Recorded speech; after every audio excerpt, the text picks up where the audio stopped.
नमस्कार सभी लोगों को, मैं उपेंद्र सर, केमिस्ट्री फैकल्टी। तो आज हम लोग डिस्कस करने जा रहे हैं ये FST 25 का, जिसमें हम लोग हिंदी में पेपर डिस्कस करेंगे। 51 to 75 क्वेश्चन, यानी 25 क्वेश्चन हिंदी में डिस्कस मैं करूंगा और उसके बाद 76 से लेकर के आपका 100 क्वेश्चन तक शिल्पा मैम करेंगे। ठीक है ना? तो चलिए, इस मुहिम के तहत कि अब पढ़ने का अधिकार सबको, डॉक्टर बनने का अधिकार भी सबको, हमारे आदरणीय डॉक्टर SP सिंह सर के मुहिम के तहत इसको हम लोग कंटिन्यू कर रहे हैं और आगे भी हम लोग कंटिन्यू करते रहेंगे। ठीक है ना? तो चलिए, अब हम लोग बात करते हैं अभी 51 क्वेश्चन की। तो देखिए क्या लिखा हुआ है। खंड ए की बात करेंगे और दिया क्या, सभी क्या बोलेंगे, 35 क्वेश्चन अनिवार्य है। मतलब क्या, सेक्शन ए और सेक्शन बी में डिवाइड किया गया है। सेक्शन ए के सभी क्वेश्चन अनिवार्य हैं और सेक्शन बी की बात करेंगे तो 15 में से आपके 10 क्वेश्चन आपको करने हैं। आइए बात करते हैं हम लोग हैं 51 क्वेश्चन की। तो देखिए क्या दिया हुआ है। तृतीय कोटि अभिक्रिया हेतु दर स्थिरांक का मात्रक है। तो देखिए तृतीय कोट की बात किया गया है, मतलब n की वैल्यू कितना होना चाहिए आपका, 3 होना चाहिए। अच्छा भैया, दर स्थिरांक की बात किया जाए तो दर स्थिरांक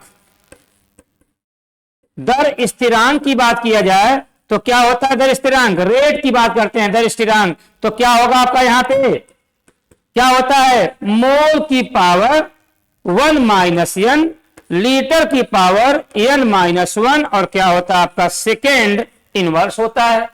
ठीक है ना? अब देखिए जो बात करें हम लोग यहां पे, तो मोल की पावर, देखो n की वैल्यू कितना दिया है, 3। तो यहां देखिए मोल की पावर 1 माइनस 3, लीटर की पावर 3 माइनस 1, और क्या होगा आपका सेकेंड इनवर्स। तो क्या होगा यहां पे देखिए, मोल की पावर -2, लीटर स्क्वायर, और क्या होगा आपका सेकेंड इनवर्स। तो देखिए यहां पर दर स्थिरांक की बात करेंगे तो क्या हो गया आपका, मोल की पावर -2, लीटर स्क्वायर और सेकेंड इनवर्स। देख सकते हैं आपको क्या बोलेंगे, 51 का 4th is the right answer आपका हो जाएगा। ठीक है ना? तो 51 का आंसर कितना हो गया आपका, 4th is the right answer आपका हो गया। चलिए अब हम लोग बात करते हैं 52 क्वेश्चन की। देखिए 52 क्वेश्चन की बात करें, देखिए क्या लिखा हुआ है, निम्नलिखित में किसके लिए KC और KP का KP समान नहीं है। मतलब KC और KP समान नहीं है। तो ये 4 आपके इक्वेशन दिए हुए हैं और पूछ रहा है इसमें KP और KC समान नहीं है। तो हम लोग कैसे पता करें KP और KC समान नहीं है, उसके लिए आपको क्या करना पड़ेगा, यहां पर हम लोग देखेंगे डेल्टा NG। तो डेल्टा NG मतलब क्या होगा, change in gaseous product minus change in gaseous reactant. तो देखो भैया यहां पे 2, यहां पे कितना है आपका, देखिए ये सॉलिड के फॉर्म में, ये तो कैंसिल हो गया। तो क्या होगा आपका 2 माइनस 1 इज इक्वल टू कितना होगा आपका +1। यहां पे डेल्टा NG की वैल्यू निकालेंगे तो क्या हो जाएगा आपका, हम ऐसे लिख दें थोड़ा, डेल्टा NG। तो देखो यहां पे क्या, सब गैसेस के फॉर्म में है, 1 1 2, यहां पे 2, तो 2 माइनस 2 कितना हो जाएगा आपका 0। यहां देखिए बात करेंगे तो यहां क्या हो जाएगा आपका, यहां पे सब गैसेस के फॉर्म में है और यहां पे क्या दे लेंगे, डेल्टा NG की वैल्यू निकाल लीजिए आप। तो क्या होगा आपका 2 माइनस 2 कितना हो जाएगा आपका 0। यहां बात करेंगे तो यहां पर भी क्या होगा आपका, delta NG is equal to क्या होगा आपका 2 माइनस 2 कितना हो जाएगा आपका 0। इसका मतलब देखो ये तो 0 है, ये तो क्या होंगे, बराबर है, और यही क्या है आपका KP KC के बराबर नहीं होगा। तो इसका मतलब क्या हुआ, 52 का क्या हो जाएगा, फर्स्ट यहां पे राइट आंसर आपका हो जाएगा। ठीक है? चलिए अब हम लोग बात करते हैं आपका 53 क्वेश्चन की बात करें तो देखो 53 में क्या दिया हुआ है, 450 मिलीलीटर में 10 ग्राम NaOH सोडियम हाइड्रोक्साइड युक्त विलयन की मोलरता होगी। अब आपसे क्या पूछा है, मोलरता। तो मोलरता मतलब क्या होगी आपकी, मोलरता की बात किया जाए तो मोलरता, जिसको हम लोग बोलते हैं कैपिटल M से रिप्रेजेंट करेंगे, क्या होता है आपका, मोल। क्या होता है आपका, ऐसे लिखते हैं हम लोग, मोल N वॉल्यूम, मतलब आयतन। आयतन किसमें होगा आपका, लीटर में हो जाएगा। तो देखो भैया मोल क्या होता है, वेट अपान मॉलिक्यूलर वेट, भार अपान परमाणु भार। तो यहां लिख देंगे हम लोग क्या, भार अपान क्या हो जाएगा, परमाणु भार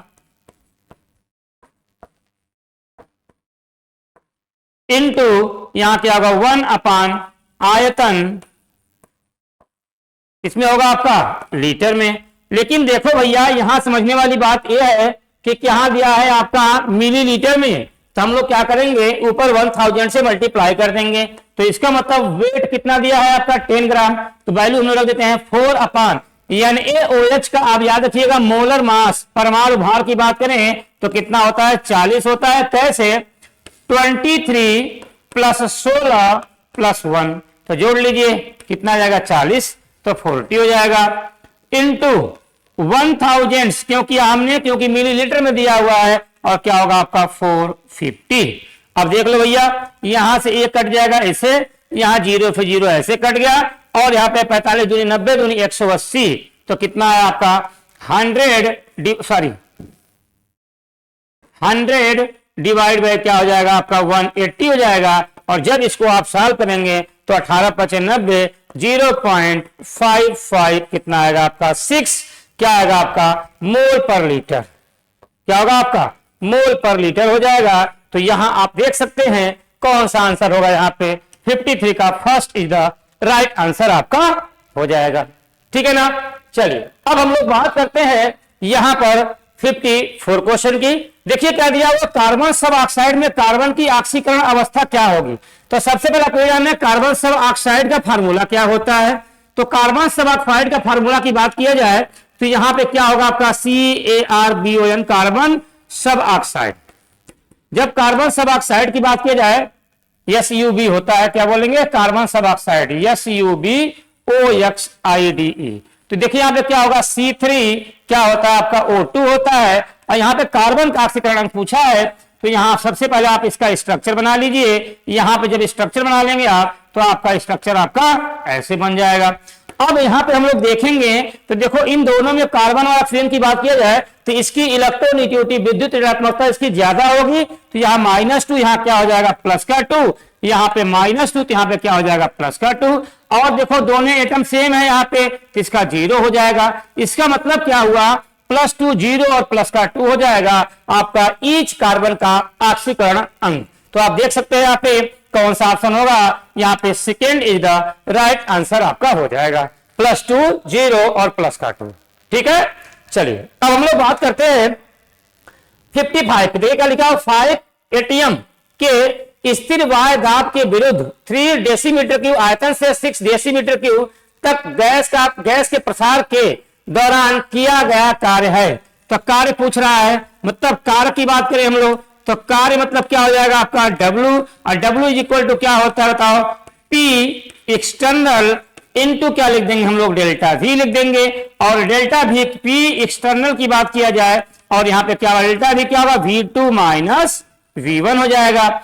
अब P एक्सटर्नल की वैल्यू कितना दिया बताओ 5 लिखा हुआ है, चलो भैया 5, और यहाँ पे V2 माइनस V1 देखो क्या होगा 6 माइनस 3 कर दीजिए, तो यहाँ पे 6 माइनस 3 कर दीजिए 3 आ जाएगा। अब 5 इंटू 3 कितना हो जाएगा आपका 15 आ जाएगा। लेकिन देखो यहाँ पे क्या जूल में दिया हुआ इसकी वैल्यू है, अगर जूल में इसकी वैल्यू दी हुई है तो हम लोग क्या करें, हम लोग बताओ यहाँ पे आप लोग क्या करें 101, इसमें हम लोग मल्टीप्लाई कर देंगे किससे, हम लोग मल्टीप्लाई करते हैं 101.3 से हम लोग मल्टीप्लाई कर देंगे, क्योंकि हमको आंसर किसमें निकालना है जूल में निकालना है। ठीक है ना। तो 101.3 से मल्टीप्लाई कर देंगे तो यहां पे देखो क्या होगा 15, मतलब क्या हो जाएगा आपका देखो, लेकिन माइनस P डेल्टा V होता है, याद रखना आपको माइनस P डेल्टा V होता है। तो यहां पे क्या होगा -15 आपका हो जाएगा आपका 19.5 क्या हो जाएगा आपका जूल हो जाएगा। ठीक। तो यहां पे कौन सा आंसर हो जाएगा आपका, यहां पे जूल हो जाएगा, और कौन सा आंसर हो जाएगा यहाँ पे 4 इज द राइट आंसर आपका हो जाएगा। ठीक है ना। तो बोल्ट्जमैन का फार्मूला क्या होता है -P external into delta V, और उसको जब हम लोग सॉल्व करेंगे तो इतनी वैल्यू हमारी आ जाएगी। ठीक है ना। चलिए अब हम लोग बात करते हैं 56 की। देखिए क्या दिया हुआ है 56 की बात क्या पूछा गया, उत्पाद B क्या है, B के बारे में पूछा गया है। तो यहां पे जो होगा NaNO2 प्लस HCl, इसको हम लोग क्या बोलते हैं डाइजोटाइजेशन हो जाएगा। अगर डाइजोटाइजेशन हो जाएगा तो यहां पे ए क्या बनता है आपका, ए क्या बनेगा बेंजीन डाइजोनियम क्या बनेगा आपका, देखो NaNO2 HCl, तो क्या बन जाएगा आपका N2 और क्या हो जाएगा आपका Cl, बेंजीन डाइजोनियम क्लोराइड बन जाएगा। जब इसको हीट करेंगे तो पूछ रहा है बी क्या बनेगा, और प्लस N2 प्लस क्या है आपका HCl। तो देखो यहां से N2 निकल गया, और जब H2 को हीट करेंगे तो H प्लस, देखो यहाँ पे H प्लस और क्या होगा आपका OH माइनस, और H से क्या निकल गया आपका Cl, तो बचा क्या आपका यहाँ पे B जो आपका बनेगा आपका यहाँ पे क्या हो जाएगा आपका यहाँ पे C6H5OH, तो जिसको हम लोग क्या बोलते हैं, हम लोग हैं फिनॉल बोलते हैं। क्या बोलते हैं, फिनॉल बोलते हैं। तो क्या पूछ रहा है बी क्या बनेगा आपका, तो यहाँ पे ऑप्शन देख सकते हैं आप, बी क्या बनेगा आपका फिनॉल बन जाएगा, मतलब third is the right answer हो जाएगा। यहां पे ए पूछता तो आपका ए बन जाता है, ठीक है ना। चलिए आइए बात करते हैं हम लोग हैं 58 की। देखिए 57 हम लोगों ने कर लिया, 50 अभी आएगा 58। देखिए यहां पे क्या दिया है, 58 की बात करेंगे तो 4 फैराडे आवेश उत्पन्न करेगा, तो यहां पे 4 फैराडे दिया हुआ है, इसका मतलब क्या होगा, हम लोग ये देखें ग्राम इक्विवेलेंट की बात किया जाए तो यहां पे 4 फैराडे दिया हुआ आपका है, इसको हम यहां लिख दें ग्राम इक्विवेलेंट कितना दिया है 4 फैराडे आपका दिया हुआ है। पूछ रहा है किसने कौन उत्पन्न करेगा, तो हम लोग ये देख ले, यहां 2 मोल Cu से, अब देखो Cu से Cu रखो, यहां से Cu किसमें चेंज हो जा रहा है Cu प्लस का 2 में, तो यहां पे कितने का चेंज हो रहा है आपका N की वैल्यू कितने का चेंज हो रही है 2 के हो रही है, लेकिन यहां 2 मोल दिया हुआ है, तो हम लोग इसको पूछ रहा है आवेश, तो इसका मतलब क्या हो जाएगा ग्राम इक्विवेलेंट, यहां पे हम ऐसे निकाल दें gram equivalent is equal to क्या होगा आपका X इंटू फैराडे। यहां मतलब क्या, X मतलब क्या लिख देंगे हम लोग, यहां पे बात किया है मोल, और मोल यहां X क्या हो जाएगा, ऐसे लिख दें हम लोग मोल इंटू क्या हो जाएगा आपका N, और N क्या होता है वैलेंसी फैक्टर हो जाएगा। तो मोल कितना दिया देखो यहां पे पहले के लिए 2 into change in oxidation number 2, तो कितना होगा आपका 4 फैराडे, इसका भी हो गया। इसकी बात करें तो Fe किसमें चेंज हो रहा है आपका Fe प्लस का 2 में, क्योंकि जब इसको हम लोग डिसोसिएट करेंगे तो यहां +2 यहां -2, यहां पे प्लस का 2 यहां -2, तब यहां पे क्या हो जाएगा देखो आप, यहां पे चेंज इन ऑक्सीडेशन नंबर कितने का हो जाएगा आपका बताइए, यहां पे 2 हो गया, N की वैल्यू कितना हो गया 2, तो जब इसका निकालेंगे तो gram equivalent is equal to क्या हो जाएगा आपका 2 इंटू 2, तो 4 फैराडे, इसका भी हो गया। इसके लिए बात किया 2 मोल की बात करेंगे तो 2 मोल H2 की बात करते हैं हम लोग है, तो यहां पे क्या होगा आपका 2 मोल H2, मतलब क्या होगा आपका ये भी HTP पे 2 आयन डिसोसिएट करेगा। अब देखो भैया H2 किसमें चला गया आपका H2 2H प्लस में, तो देखो भैया ग्राम इक्विवेलेंट की बात किया जाए तो कितना दिया है 2 इंटू 2 का चेंज यहां पर भी हो रहा है, तो N की फैक्टर कितना हो गया 2 हो गया, तो 2 इंटू 2 मतलब क्या हो जाएगा आपका 4 फैराडे। इसका मतलब सभी में क्या है, यहां भी 4 फैराडे, यहां भी 4 है, यहां भी 4 फैराडे है, तो इसका मतलब क्या हो जाएगा सभी हो जाएंगे, उपरोक्त सभी, ठीक है। चलिए अब हम लोग बात करते हैं 59 का। देखो क्या दिया आपका है AgCl की मोलरता किसमें सबसे कम होगी, तो मोलरता की बात किया गया है, मोलरता। अब हमको कैसे समझे इसको, तो अगर हम लोग AgCl की बात करें मोलरता, सॉरी AgCl की विलेयता किसमें सबसे कम होगी, विलेयता में घुलनशीलता, तो अब कैसे इसको हम लोग करें, तो यहां पे समझने वाली बात यह है कि अगर हम लोग AgCl की यहां पे अमोनिया के साथ अगर हम लोग रिएक्शन करा देते तो यहां पे क्या बन जाएगा एक कॉम्प्लेक्स फॉर्म बन जाएगा। इसका मतलब AgCl को अगर हम लोग एक्वस अमोनिया के साथ अगर हम लोग रिएक्शन करा दें तो यहां पे क्या हो जाएगा आपका AgNH3 अमोनिया का होल ट्वाइस और क्या बन जाएगा Cl। तो अगर ये बन जाएगा तो ये तो सबसे क्या हो गया आपका सबसे ज्यादा हो गया, मैक्सिमम हो गया आपका, क्या अधिकतम क्या होगा आपका विलेयता हो गई सॉल्युबिलिटी। लेकिन क्या पूछा है सबसे कम, तो अगर सबसे कम की बात किया जाए तो यहां पे क्या देखेंगे हम लोग, यहां पे विलेयता की बात करेंगे तो यहां पे क्या करें हम लोग, यहां पे एक बात याद रखिएगा जिसका कंसंट्रेशन इफेक्ट की बात करेंगे, जिसका जितना ज्यादा होगा उसकी पूछेंगे, विलेयता मींस सॉल्युबिलिटी उसकी क्या होगी, उतनी कम हो जाएगी। तो इसका मतलब कंसर्न नंबर ऑफ आयन, तो नंबर ऑफ आयन की बात किया जाए तो यहां पे देखिए AgCl को अगर हम लोग डिसोसिएट करें तो किसमें चेंज जाएगा आपका, Ag प्लस में और Cl माइनस में। इसकी वैल्यू की बात करें तो यहां देखो क्या लिखा आपका, KCl को अगर डिसोसिएट करेंगे आप तो K प्लस और क्या होगा आपका Cl माइनस, Cl दोनों में कॉमन हो गया। अब यहां भी बात करेंगे तो यहां पे देखो कितना दिया है, 0.1 दिया हुआ है। इसका मतलब इसकी वैल्यू कितनी होगी, 0.1 हो गई और एक ही है। यहां देखा जाए अगर इसको हम लोग डिसोसिएट करें, CaCl2 को डिसोसिएट करेंगे तो क्या होगा आपका, Ca प्लस का 2 प्लस क्या होगा आपका 2Cl माइनस। तो इसका मतलब यहां पे क्या हो जाएगा आपका, यहां बात करेंगे तो 2 इंटू 0.1 मतलब क्या होगा आपका 0.2 हो गया। इसका मतलब क्या हुआ कि यहां पे देखो इसकी वैल्यू तो ज्यादा है और इसकी वैल्यू क्या कम है, तो जिसकी वैल्यू ज्यादा वो क्या होगा, उसकी विलेयता क्या हो जाएगी आपकी, कम हो जाएगी। मींस यहां पे क्या हो जाएगा आपका कम, तो यहां पे क्या होगा आपका, यहां पे आपका मिनिमम आपकी विलेयता इसी की आपकी हो जाएगी। ठीक है ना।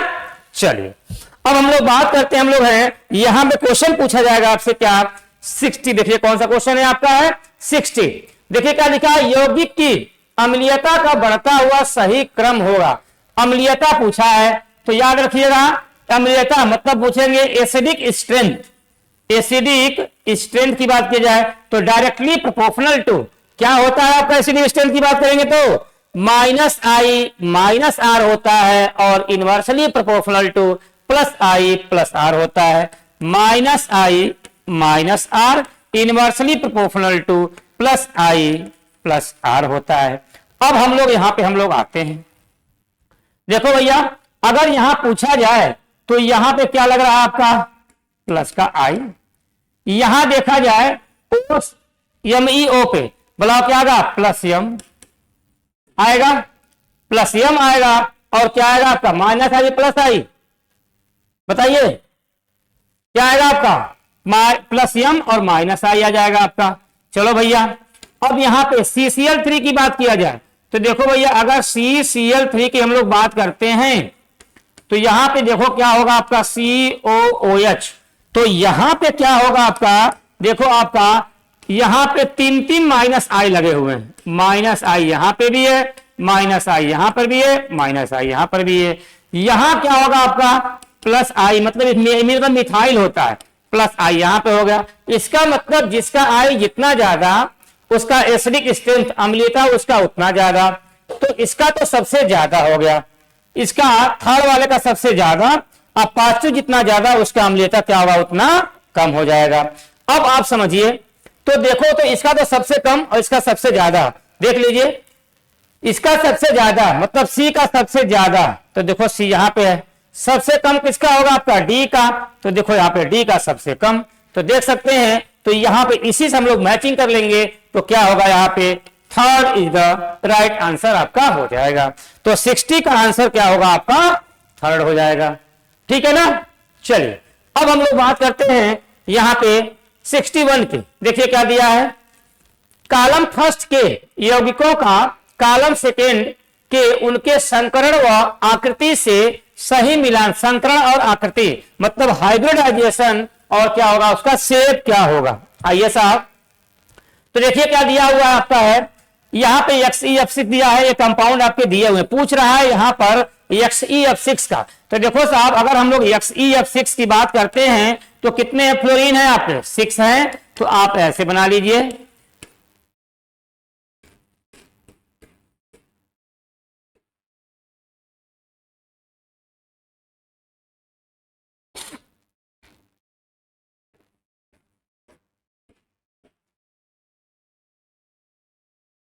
अब देखिए यहां पे देखो 1 2 3 4 5 6 7 मतलब यहां पे कितने होंगे आपके 7 ऑर्बिटल को यूज करेंगे तो यहां पे क्या होगा, इसका हाइब्रिडाइजेशन sp3 क्या होगा आपका D3 हो जाएगा। इसका मतलब अगर sp3 D3 है और इसके पास एक लोन पेयर है तो इसको हम लोग क्या बोलते हैं, ऑक्टाहेड्रल। क्या बोलते हैं हम लोग हैं, ऑक्टाहेड्रल। ठीक, लेकिन यहां पे क्या है आपका ऑक्टाहेड्रल हो गया, अब आफ्टर लेकिन क्या हुआ, लोन पेयर की वजह से लोन पेयर बॉन्ड पेयर में रिपल्सन होता है, रिपल्सन होने की वजह से क्या होगा आपका विकृत हो जाएगा, विकृत मींस क्या होगा आपका डिस्टार्टेड, डिस्टार्टेड मतलब विकृत आकार हो जाएगा। तो इसका मतलब इसका आंसर तो यही हुआ। XeO3 की बात करें हम लोग तो XE जीनान की बात करें, O3 की बात कर रहे हैं हम लोग हैं, तो यहां पे इसका स्ट्रक्चर हम लोग देखो 2 2 4 2 6 और 2 8, तो इसका स्ट्रक्चर आप ऐसे बना लीजिए। तो देखो यहाँ पे 3 सिग्मा बॉन्ड है, सिर्फ सिग्मा बॉन्ड को हम लोग काउंट करते हैं हाइब्रिडाइजेशन में और लोन पेयर को। तो 3 सिग्मा बॉन्ड और एक लोन पेयर मतलब क्या होगा, इस सेंट्रल एटम का हाइब्रिडाइजेशन sp3 हो जाएगा। और sp3 में अगर एक लोन पेयर है तो कैसा दिखता है आपका पिरामिडल, मतलब क्या बोलेंगे पिरामिडी आकार का, पिरामिडी, ठीक, तो पिरामिडल हो जाएगा। तो यहां पे क्या होगा आपका इसका थर्ड हो जाएगा। अब मिला सकते हैं ए का फर्स्ट बी का थर्ड, ए का फर्स्ट बी का थर्ड, देखो ए का फर्स्ट बी का थर्ड और कोई तो है नहीं, तो यहाँ पे देखो यहाँ पे क्या होगा XeOF4 की बात करेंगे, तो XeOF4 की बात करेंगे तो देखो यहाँ पे 4 एक 5 और इसके पास भी लोन पेयर एक बचा हुआ है, तो 6 मतलब sp3d2 और इसके पास एक लोन पेयर है तो sp3d2 हो जाएगा और वर्ग पिरामिडी हो जाएगा, मतलब क्या होगा यहाँ पे फोर्थ हो जाएगा।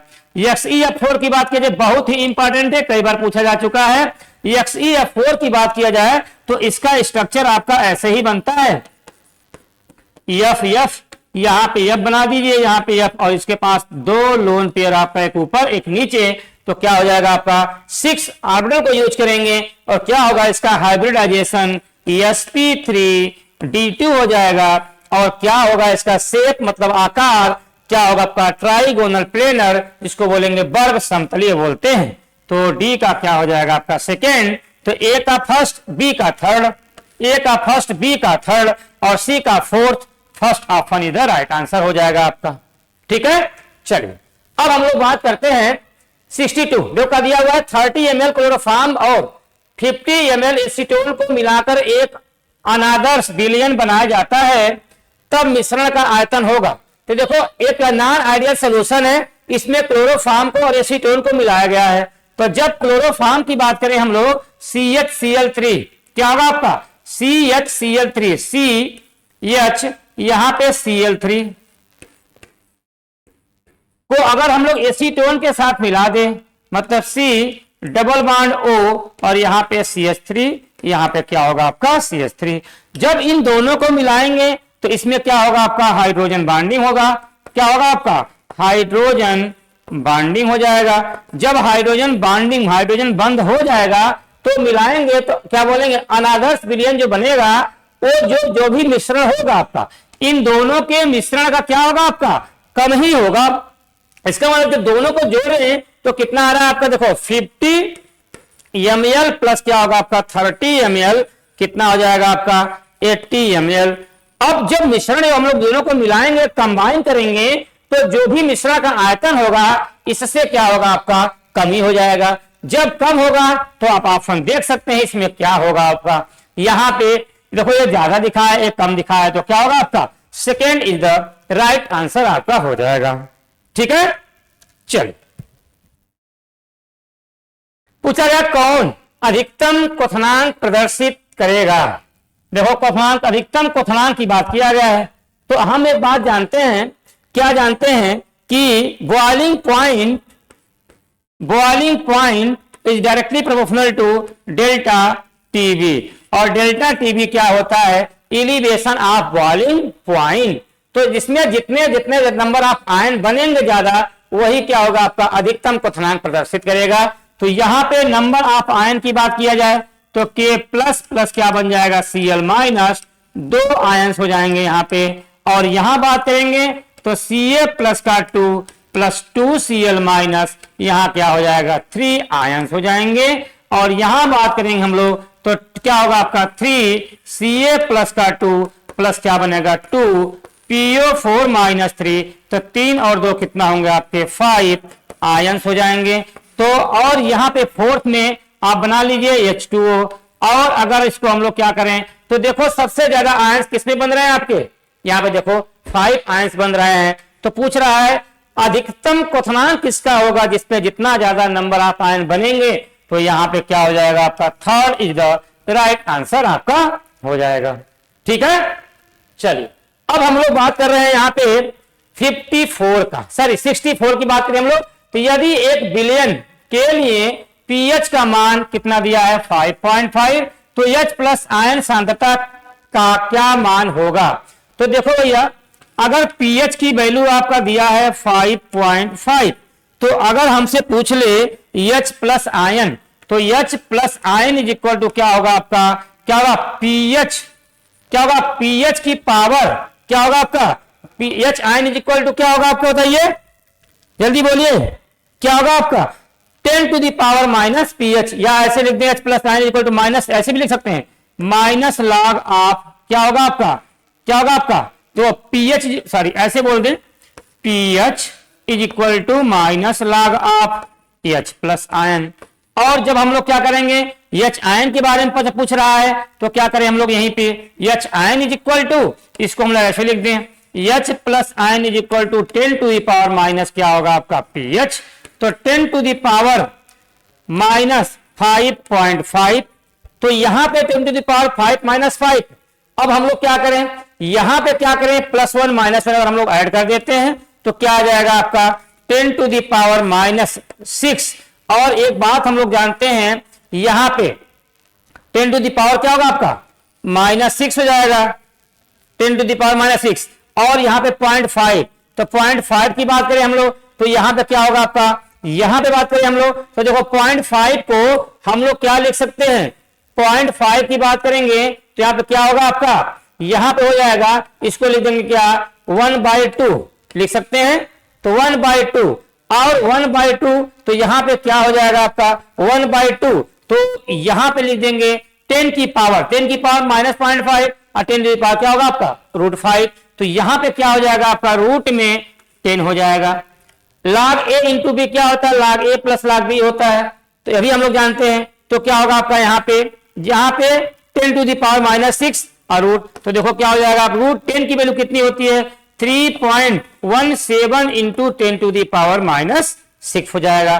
तो देखो यहाँ पे क्या है 3.17 आपका आ गया, और इसी को हम लोग लिखना चाहें तो हम ऐसे भी लिख सकते हैं 0.317 इंटू 10 टू दी पावर -5, ये भी तो लिख सकते हैं मोल पर लीटर, मोल पर लीटर। तो देखो दोनों ऑप्शन आपके सही हैं, मतलब क्या बोले एच प्लस आयन के कंसंट्रेशन की बात किया जाए, तो यहां पे क्या होगा आपका, यहां पे देखिए फर्स्ट भी आपका आंसर सही हो रहा है और आपका थर्ड भी सही हो रहा है। इसका मतलब 64 की बात करेंगे तो फर्स्ट एंड थर्ड आपके दोनों करेक्ट हो जाएंगे, बोथ आर करेक्ट। ठीक है, दोनों आपके सही होंगे। ठीक, देख लीजिए आप। चलिए अब हम लोग बात कर रहे हैं 65 का। देखिए क्या लिखा है, निम्नलिखित में से कौन प्रबलतम आक्सीकारक है। तो प्रबलतम आक्सीकारक की बात किया जाए तो याद रखिएगा प्रबलतम, जहां पे स्टैंडर्ड रिडक्शन पोटेंशियल की वैल्यू जितना ज्यादा होती है वही क्या हो जाता है प्रबलतम आक्सीकारक होता है। तो देखो यहां पर इन चारों वैल्यू की बात किया जाए तो यहां पर किसकी वैल्यू सबसे ज्यादा दिखा रहा है आपका सी का, तो प्रबलतम आक्सीकारक वही होगा जिसका स्टैंडर्ड रिडक्शन पोटेंशियल जितना ज्यादा होगा वही क्या होगा प्रबलतम आक्सीकारक होगा। तो हम लोग ऐसे लिख दें प्रबलतम आक्सीकारक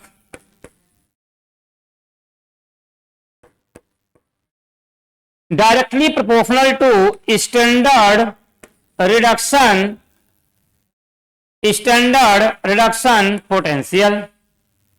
ठीक, तो ऐसे लिख दे, हाँ ठीक है कोई बात नहीं, स्टैंडर्ड रिडक्शन पोटेंशियल। तो देखो आप यहाँ पे इसकी वैल्यू आपकी क्या होगी, आपकी देखो सबसे ज्यादा है। और अगर इसका आर्डर पूछ दे आपसे इन चारों में, तो देखो यहाँ पे सबसे ज्यादा किसका होगा आपका, किसका होगा आपका MnO4 माइनस का। उसके बाद देखो इसकी वैल्यू किसका आपका, इसकी वैल्यू आया तो क्या होगा आपका BrO3 माइनस का। उसके बाद किसकी वैल्यू आएगी आपकी इसकी, तो CR2O7 -2 का। फिर सबसे कम किसकी वैल्यू आ जाएगी आपका Fe प्लस का 3, आयरन पे प्लस का 3 का। ठीक, क्यों? क्योंकि देखो सब में क्या हो रहा है, देखो यहाँ पे +7 से +2, +3 से प्लस का 2, +7 से +2, +6, यहाँ पे +6 से प्लस का 3, सब में रिडक्शन हो रहा है। ठीक है ना। चलिए आइए अब हम लोग बात करते हैं यहाँ पे 66 का। देखिए क्या दिया हुआ है, Al2O3 SiO2 P2O3 and SiO2। तो यहाँ पे SO2 को SO3 बना लीजिए आप, ऐसे लिख दिए हम। SO2 को सबसे पहले आप बना लीजिए SO3। अब पूछता है क्या के बीच अम्लीयता का सही क्रम है। तो अगर अम्लीयता का सही क्रम पूछ रहा है तो सबसे पहले इसका ऑक्सीडेशन नंबर निकाल लीजिए। तो यहां पे जब हम लोग एल्युमिनियम का ऑक्सीकरण अंक निकालेंगे तो प्लस का आएगा 3, क्योंकि एक देखो यहां पे जिसका निकालना होता है उसको x मानते हैं। 3 2 जा 6, उधर जाएगा +6 डिवाइड बाय 2 प्लस का 3। यहां निकालेंगे प्लस का 4 हो जाएगा, यहां निकालेंगे प्लस का 5, और जब यहां निकालेंगे तो कितना आएगा प्लस का 6 हो जाएगा। तो अम्लीयता पूछ रहा है तो जिसका ऑक्सीडेशन नंबर जितना ज्यादा, ऐसे लिख दें अम्लीयता इज डायरेक्टली प्रोपोर्शनल टू ऑक्सीकरण अंक। ऑक्सीकरण अंक, ठीक। अब देख लो भैया, तो इसका तो सबसे ज्यादा, तो देखो यहां पे प्लस का 6, प्लस का 5, प्लस का 4, प्लस का 3। तो देखो आपका यही एक आंसर होगा, क्या करेक्ट आंसर आपका हो जाएगा। तो 66 का करेक्ट आंसर क्या हो जाएगा आपका, 4th आपका हो जाएगा। चलिए अब हम लोग बात करते हैं यहां पर 67 की। देखिए क्या दिया हुआ है, निम्नलिखित में से कौन सा लवण जल में घोलने पर क्षारीय विलयन देगा। क्षारीय विलयन मतलब क्या, बेसिक कौन देगा। तो उसके लिए आपको करना क्या है, आपको यह सोचना है कि NH4Cl की बात करें तो देखो NH4OH प्लस HCl, इसका मतलब क्या होगा आपका वीक बेस, और क्या होगा आपका स्ट्रांग एसिड है। इसकी बात करें तो देखो Na2CO3 है, तो क्या NaOH मतलब क्या बोलेंगे स्ट्रांग बेस, और प्लस क्या होगा आपका वीक एसिड हो जाएगा आपका। यहां पे देखो NaOH plus HNO3 strong acid, plus क्या होगा आपका स्ट्रांग बेस हो जाएगा। यहां पे Na2SO4 तो देखो स्ट्रांग बेस प्लस क्या होगा आपका स्ट्रांग एसिड हो जाएगा। अब आपको ये देखना है कि क्षारीय विलयन कौन देगा, ये तो न्यूट्रलाइज हो जाएंगे दोनों। इनकी बात करेंगे तो देखो स्ट्रांग एसिड अम्लीय विलयन देगा, और अगर हम लोग इसकी बात करते हम लोग हैं तो देखो स्ट्रांग बेस है, तो क्या होगा आपका जिसकी वैल्यू ज्यादा वही क्या होगा घोलने पर लवण देगा आपका, क्या लवण के फॉर्म में कन्वर्ट होगा। तो जल में घोलने पर क्षारीय विलयन आपका कौन देगा, आपका second is the right answer आपका हो जाएगा। ठीक, बोलिए। चलो भैया आगे देखते हैं। आइए क्या दिया हुआ पर देखिए, निम्नलिखित में से कौन सा एक समूह आयनों के अनुचुंबकीय गुण के बढ़ते हुए क्रम को सही प्रदर्शित करता है। तो देखो भैया अनुचुंबकीय की बात किया मतलब क्या बोलेंगे हम लोग, पैरामैग्नेटिक। अब पैरामैग्नेटिक क्या होता है, नंबर ऑफ ऑड इलेक्ट्रॉन, क्या बोलेंगे नंबर ऑफ ऑड इलेक्ट्रॉन।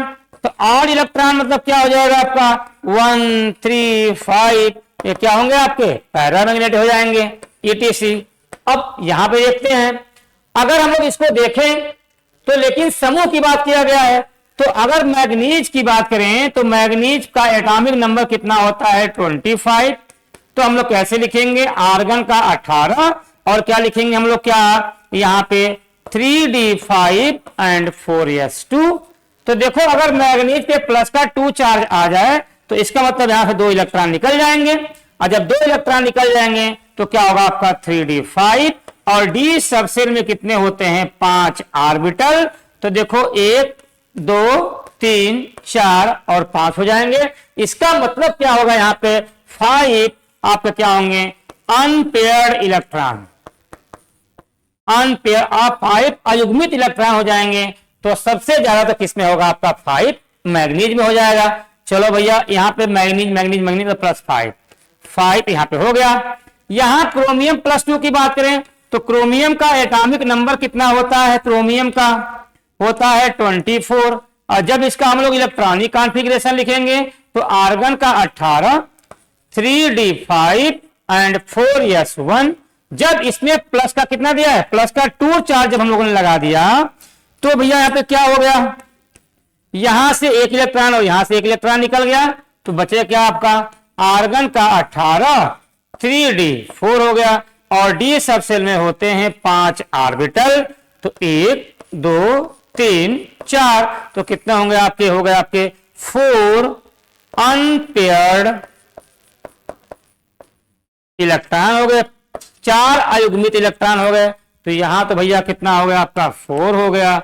यहां निकालेंगे कापर पे, तो कापर पे देखो, कापर पे कितना होगा आपका, यहां पे कापर पे तो कितना होगा आपका, Cu की बात करेंगे तो कापर का 29 होता है, आर्गन का 18, 3d10, 4s1।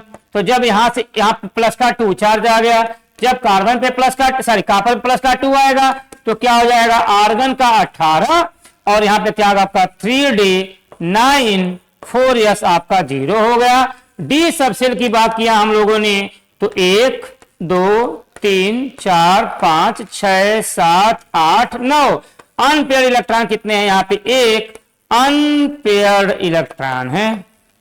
ठीक है भैया, तो यहाँ पे 1 हो गया। अब वैनेडियम की बात की जाए तो स्कैंडियम, टाइटेनियम, वैनेडियम, वैनेडियम का एटॉमिक नंबर होता है 23 और हम लोग कैसे लिखेंगे, आर्गन का 18, यहाँ पे क्या हो जाएगा आपका 18 के बाद लिखेंगे 3d3 एंड 4s2। देखो कितना है, प्लस का 2 चार्ज आए, अगर प्लस का 2 आए तो यहाँ 2 इलेक्ट्रॉन निकल जाएगा, तो क्या बचेगा, आर्गन का 18 और 3d3, मतलब नंबर ऑफ अनपेयर्ड इलेक्ट्रॉन कितने हो जाएंगे आपके, 1 2 3, तो 3 अनपेयर्ड इलेक्ट्रॉन हो जाएंगे। तो यहाँ पे तो क्या हो गया आपका +1, यहाँ कितना है प्लस का 3। ऑर्डर देख सकते हैं आप, तो यही एक ऑर्डर आ रहा है जो आपका सही है, मतलब क्या हो जाएगा, 3rd is the right answer आपका हो जाएगा। ठीक है, चलिए अब हम लोग बात करते हैं यहाँ पे 69 की।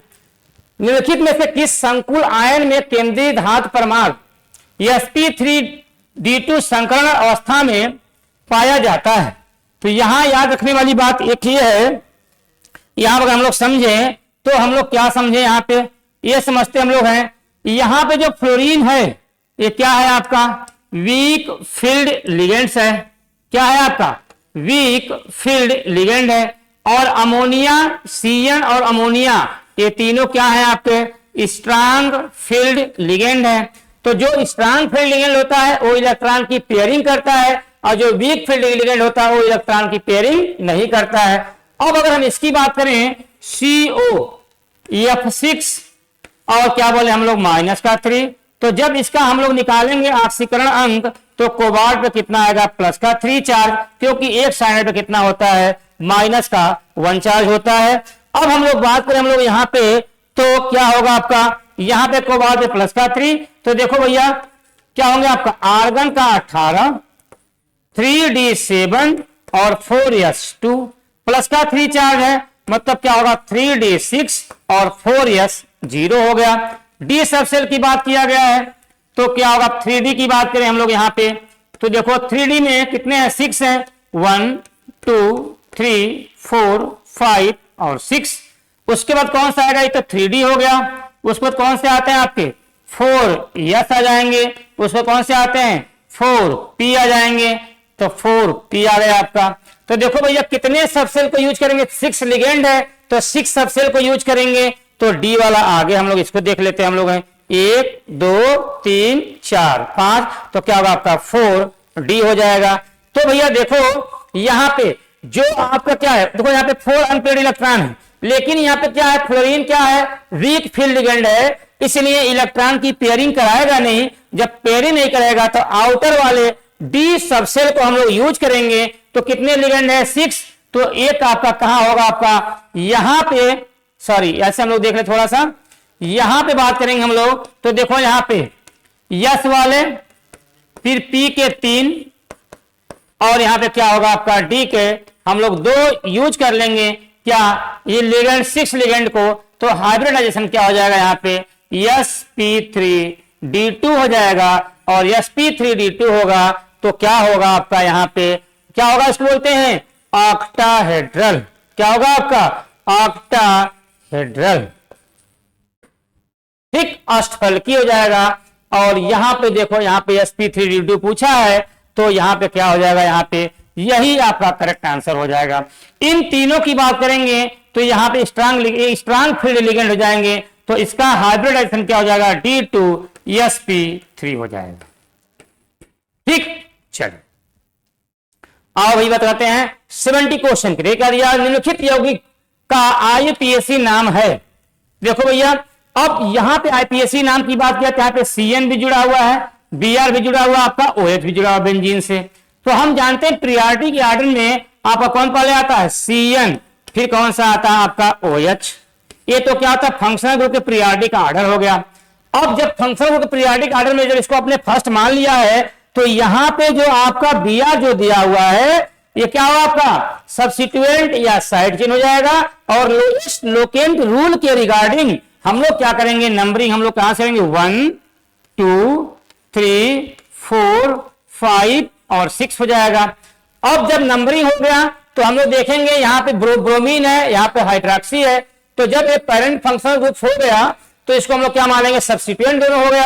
अब सब्स्टिट्यूएंट में किसका अल्फाबेट क्रम में पहले नाम आता है, ब्रोमीन का, तो क्या बोलेंगे 2 ब्रोमो, और क्या होगा आपका 5 हाइड्रोक्सी। तो देखो 2 ब्रोमो, बस 2 ब्रोमो 5 हाइड्रोक्सी बेंजो।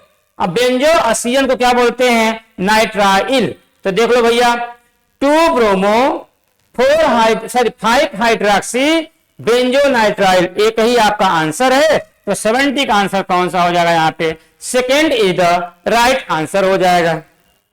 ठीक है, बोलिए। चलिए अब हम लोग बात करते हैं 71 का। देखो भैया 71 में क्या दिया हुआ है, अस्थायित्व का घटता हुआ क्रम कौन सा होगा, अस्थायित्व की बात किया गया है।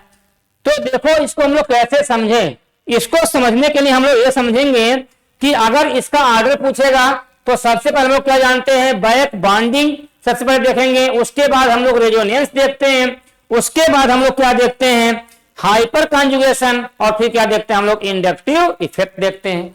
तो देखो भैया अगर आप पूछा जाए कि यहां पे इसका रेजोनेंस बनाए तो क्या होगा आपका, यहां पे देखो यहाँ पे लोन पेयर है, तो अगर लोन पेयर यहां पे जाएगा तो इसका मतलब क्या हुआ, CH3, यहाँ पे CH, यहाँ पे देखो CH, यहाँ पे क्या होगा डबल बॉन्ड, यहाँ पे O, और यहाँ पे क्या होगा आपका CH3। तो देखो यहाँ पे क्या होगा, पॉजिटिव चार्ज आ गया। अच्छा भैया इसको ऊपर लिख देते हैं, पॉजिटिव चार्ज आ गया। लेकिन इसके पास क्या है, अभी लोन पे देखो इसके आउटर मोस्ट सेल में कितने होते हैं, 6 होते हैं, 2 4 1 5, और यहाँ पे देखो इन्होंने क्या किया, एक लोन पेयर अपना यहाँ पे ले चले गए, तो 4 देखो यहाँ पे 2 2 4 1 5, तो 2 2 4 हो गया, और यहाँ पे 5, और यहाँ पे देखो क्या हुआ आपका, यहाँ पे अपना 2 इलेक्ट्रॉन लेके यहाँ पे चले गए, तो आपका ऐसा हो गया। अब लेकिन ये समझना आपको ये है कि देखो यहाँ पे क्या है, इसके पास पॉजिटिव चार्ज होते हुए भी इसके पास क्या है, मोस्ट इलेक्ट्रोनिगेटिव एटम है, इसके पास पॉजिटिव चार्ज होते हुए क्या है, एक स्टेबल कंपाउंड बना रहा है। क्यों, क्योंकि इसके ऑक्टेट कंप्लीट हो जा रहा है। देखो 2 2 4, यहाँ पे 2 6 1 7 1 8, मतलब इसके ऑक्टेट कंप्लीट है। अगर इसका रेजोनेंस में आ रहे हैं तो क्या होगा आपका, ये तो मोर स्टेबल हो जाएगा। क्या होगा आपका, मोर स्टेबल होगा, अधिक अस्थायित्व हो जाएगा आपका। इसकी हम बनाए रेजोनेंस करें तो यहां देखो भैया क्या होगा आपका, CH3, यहां पर CH, और इसको हम क्या करें, देखो यहां पे डबल बॉन्ड कर दें। तो अगर इसको हम ऐसे बना लेते हैं तो इसका रेजोनेंस हम ऐसे दिखा दें, सॉरी इसका लोन पे देखो यहाँ पे ऐसे बना दें। तो देखो भैया यहां पे क्या करें, इसको हम यहां पे लेके जाएं तो इसका क्या होगा आपका, यहां पे इसको हम ऐसे लेके जाते हैं तो यहां पे क्या, पार्शियल निगेटिव चार्ज, यहां क्या आएगा पार्शियल पॉजिटिव चार्ज। तो देखो यहां पे क्या होगा आपका, CH पॉजिटिव चार्ज इसके पास था ही, C यहां पे O पे निगेटिव चार्ज, और यहां पे क्या होगा पॉजिटिव चार्ज, और क्या है आपका CH3। अच्छा भैया अब आपको समझने वाली बात यह है कि देखो अगर आपसे पूछ लिया जाए, सॉरी CH, और यहां पे क्या पहले से ही पॉजिटिव चार्ज था, अब पॉजिटिव चार्ज आ गया तो स्टेबिलिटी क्या करेंगे, कम कर देंगे। बहुत कम कर देंगे। देखो जब सेम चार्ज आते हैं तो स्टेबिलिटी क्या करते हैं, कम करते हैं। तो ये तो भैया सबसे कम, ये ज्यादा स्टेबल हो गया। लेकिन यहां बात करें हम लोग तो यहाँ पे क्या होगा आपका, यहाँ पे प्लस का आई इफेक्ट लग रहा है। क्या लग रहा है, प्लस का आई इफेक्ट। तो देखो यहाँ पे प्लस का आई इफेक्ट लग रहा है। और बात किया जाए तो कितने अल्फा हाइड्रोजन इसके बगल में है, 6 अल्फा हाइड्रोजन है। यहां पे देखो कितने आपके हैं, 3 अल्फा हाइड्रोजन है। तो देखो भैया ये तो स्टेबल हो गया, तो सेकेंड तो मोर स्टेबल हो गया। तो सेकेंड देखिए मोर स्टेबल हो गया। उसके बाद यहां देखो 6 अल्फा हाइड्रोजन है, 3 अल्फा हाइड्रोजन है। तो सेकेंड के बाद क्या आएगा, फर्स्ट। फर्स्ट के बाद कौन सा आएगा आपका, थर्ड हो जाएगा। तो 71 का क्या होगा यहाँ पे, second is the right answer आपका हो जाएगा। ठीक है, चलिए अब हम लोग बात करते हैं क्या 72 क्वेश्चन की। देखिए मेथेन निम्न क्रिया द्वारा बना सकते हैं। यहां दिया है वुड्स रिएक्शन, यहां दिया है बी कार्बोक्सिलीकरण, हाइड्रोजनीकरण, इसमें सभी के द्वारा। वुड्स रिएक्शन में हम लोग सिमेट्रिकल एल्केन का फॉर्मेशन करते हैं।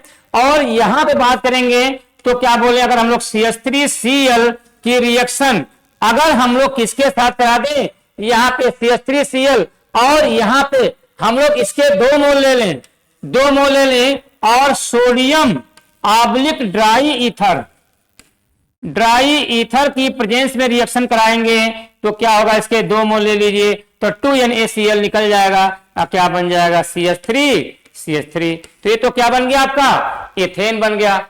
अब हम लोग बात करें यहाँ पे डी कार्बोक्सिलीकरण। डी कार्बोक्सिलीकरण मतलब क्या होगा आपका, यहाँ पे CH3 COONA प्लस NaOH और CaO कैल्शियम ऑक्साइड के साथ हम लोग हीट कर देंगे तो यहां से H और यहां से क्या होगा आपका, यहां से CH3 मिल जाएगा। तो क्या बन जाएगा यहाँ पे CH4 प्लस क्या बनेगा आपका Na, यहां पे देखिए 2CO, क्या CaO, देखो Na2 क्या बनेगा आपका, Na2CO, देखो Na2 और CaO3। तो यहां पे क्या बनना चाहिए आपका, Na2 क्या बनेगा आपका, CO3 बन जाएगा। ठीक, देखो भैया ठीक है ना। तो यहां मेन हमको क्या बनाना था, मेथेन बनाना था। और अगर इसका हम लोग हाइड्रोजनीकरण करा दें, मतलब एल्कीन ले ले, सिंपलेस्ट एल्कीन की जब हम लोग रिएक्शन H2 के साथ करा देंगे तो क्या बन जाएगा यहाँ पे CH3 और CH3। तो किससे बन रहा है, किससे देखो मेथेन बन रहा है आपका, बी कार्बोक्सिलीकरण के द्वारा। ठीक है, डी कार्बोक्सिलेशन। आइए भैया बात करते हैं 73। देखिए क्या दिया है, निम्नलिखित में से कौन एरोमेटिक है। तो एरोमेटिक कंडीशन के लिए आपकी एरोमेटिसिटी के लिए 4 कंडीशन होना चाहिए। कंपाउंड मस्ट बी साइक्लिक होना चाहिए, कंपाउंड मस्ट बी प्लेनर होना चाहिए, रेजोनेंस मस्ट बी प्रेजेंट होना चाहिए और आपका हकल्स रूल को फॉलो करना चाहिए। हकल्स रूल क्या होता है, हकल्स रूल क्या होता है आपका, क्या होता है यहाँ पे 4n+2 पाई इलेक्ट्रॉन को फॉलो करना चाहिए और n की वैल्यू क्या होना चाहिए आपका 0, 1, 2। तो अगर n की वैल्यू 0 है तो क्या होगा आपका 2 पाई इलेक्ट्रॉन, n की वैल्यू 1 है तो 6 पाई इलेक्ट्रॉन, n की वैल्यू 2 है तो 10 पाई इलेक्ट्रॉन। अगर ये होंगे तो आपका एरोमेटिक कैरेक्टर को शो करेंगे, नहीं तो आपका नहीं करेंगे। यहां देखिए एक पाई बांड में 2 इलेक्ट्रॉन होते हैं, 2 पाई बांड है तो क्या होगा आपका 4 पाई इलेक्ट्रॉन है, जो कि आपका नहीं होगा। इनकी बात करें तो देखो यहाँ पे 2 पाई, 4 पाई और 6 पाई इलेक्ट्रॉन है, ये तो आपका हो जाएगा। साइक्लिक भी है और हर कार्बन क्या है sp2 हाइब्रिडाइज है, रेजोनेंस भी है और क्या है 6 पाई इलेक्ट्रॉन है। यहां बात करेंगे तो देखो यहाँ रेजोनेंस तो है लेकिन देखो यहाँ पे क्या है sp3 तो ये तो आपका क्या होगा आपका यहाँ पे 2 पाई इलेक्ट्रॉन हो जाएगा। ये तो देखो लेकिन क्या है यहाँ पे sp3 है, यहाँ sp3 है, यहाँ sp3 है, तो ये तो हो ही नहीं सकता है। 2 पाई होते हुए भी क्या है, रेजोनेंस नहीं है। यहाँ पे 2, 2, 4, 2, 6, 2, 8 पाई इलेक्ट्रॉन है जो आपका ये भी नहीं है। तो कौन सा हो जाएगा आपका, third is the right answer आपका हो जाएगा। आइए बात करते हैं 74 की। देखिए क्या दिया हुआ है, जब हम लोग CH3 CH2 CH Cl2 को यहां लिख दे हम लोग CH3 CH2 यहां पे CH और Cl2 को जब हम लोग रिएक्शन करा दें किसके साथ, NaNH2 के साथ अभिकृत किया जाता है तो बनने वाला उत्पाद क्या होगा।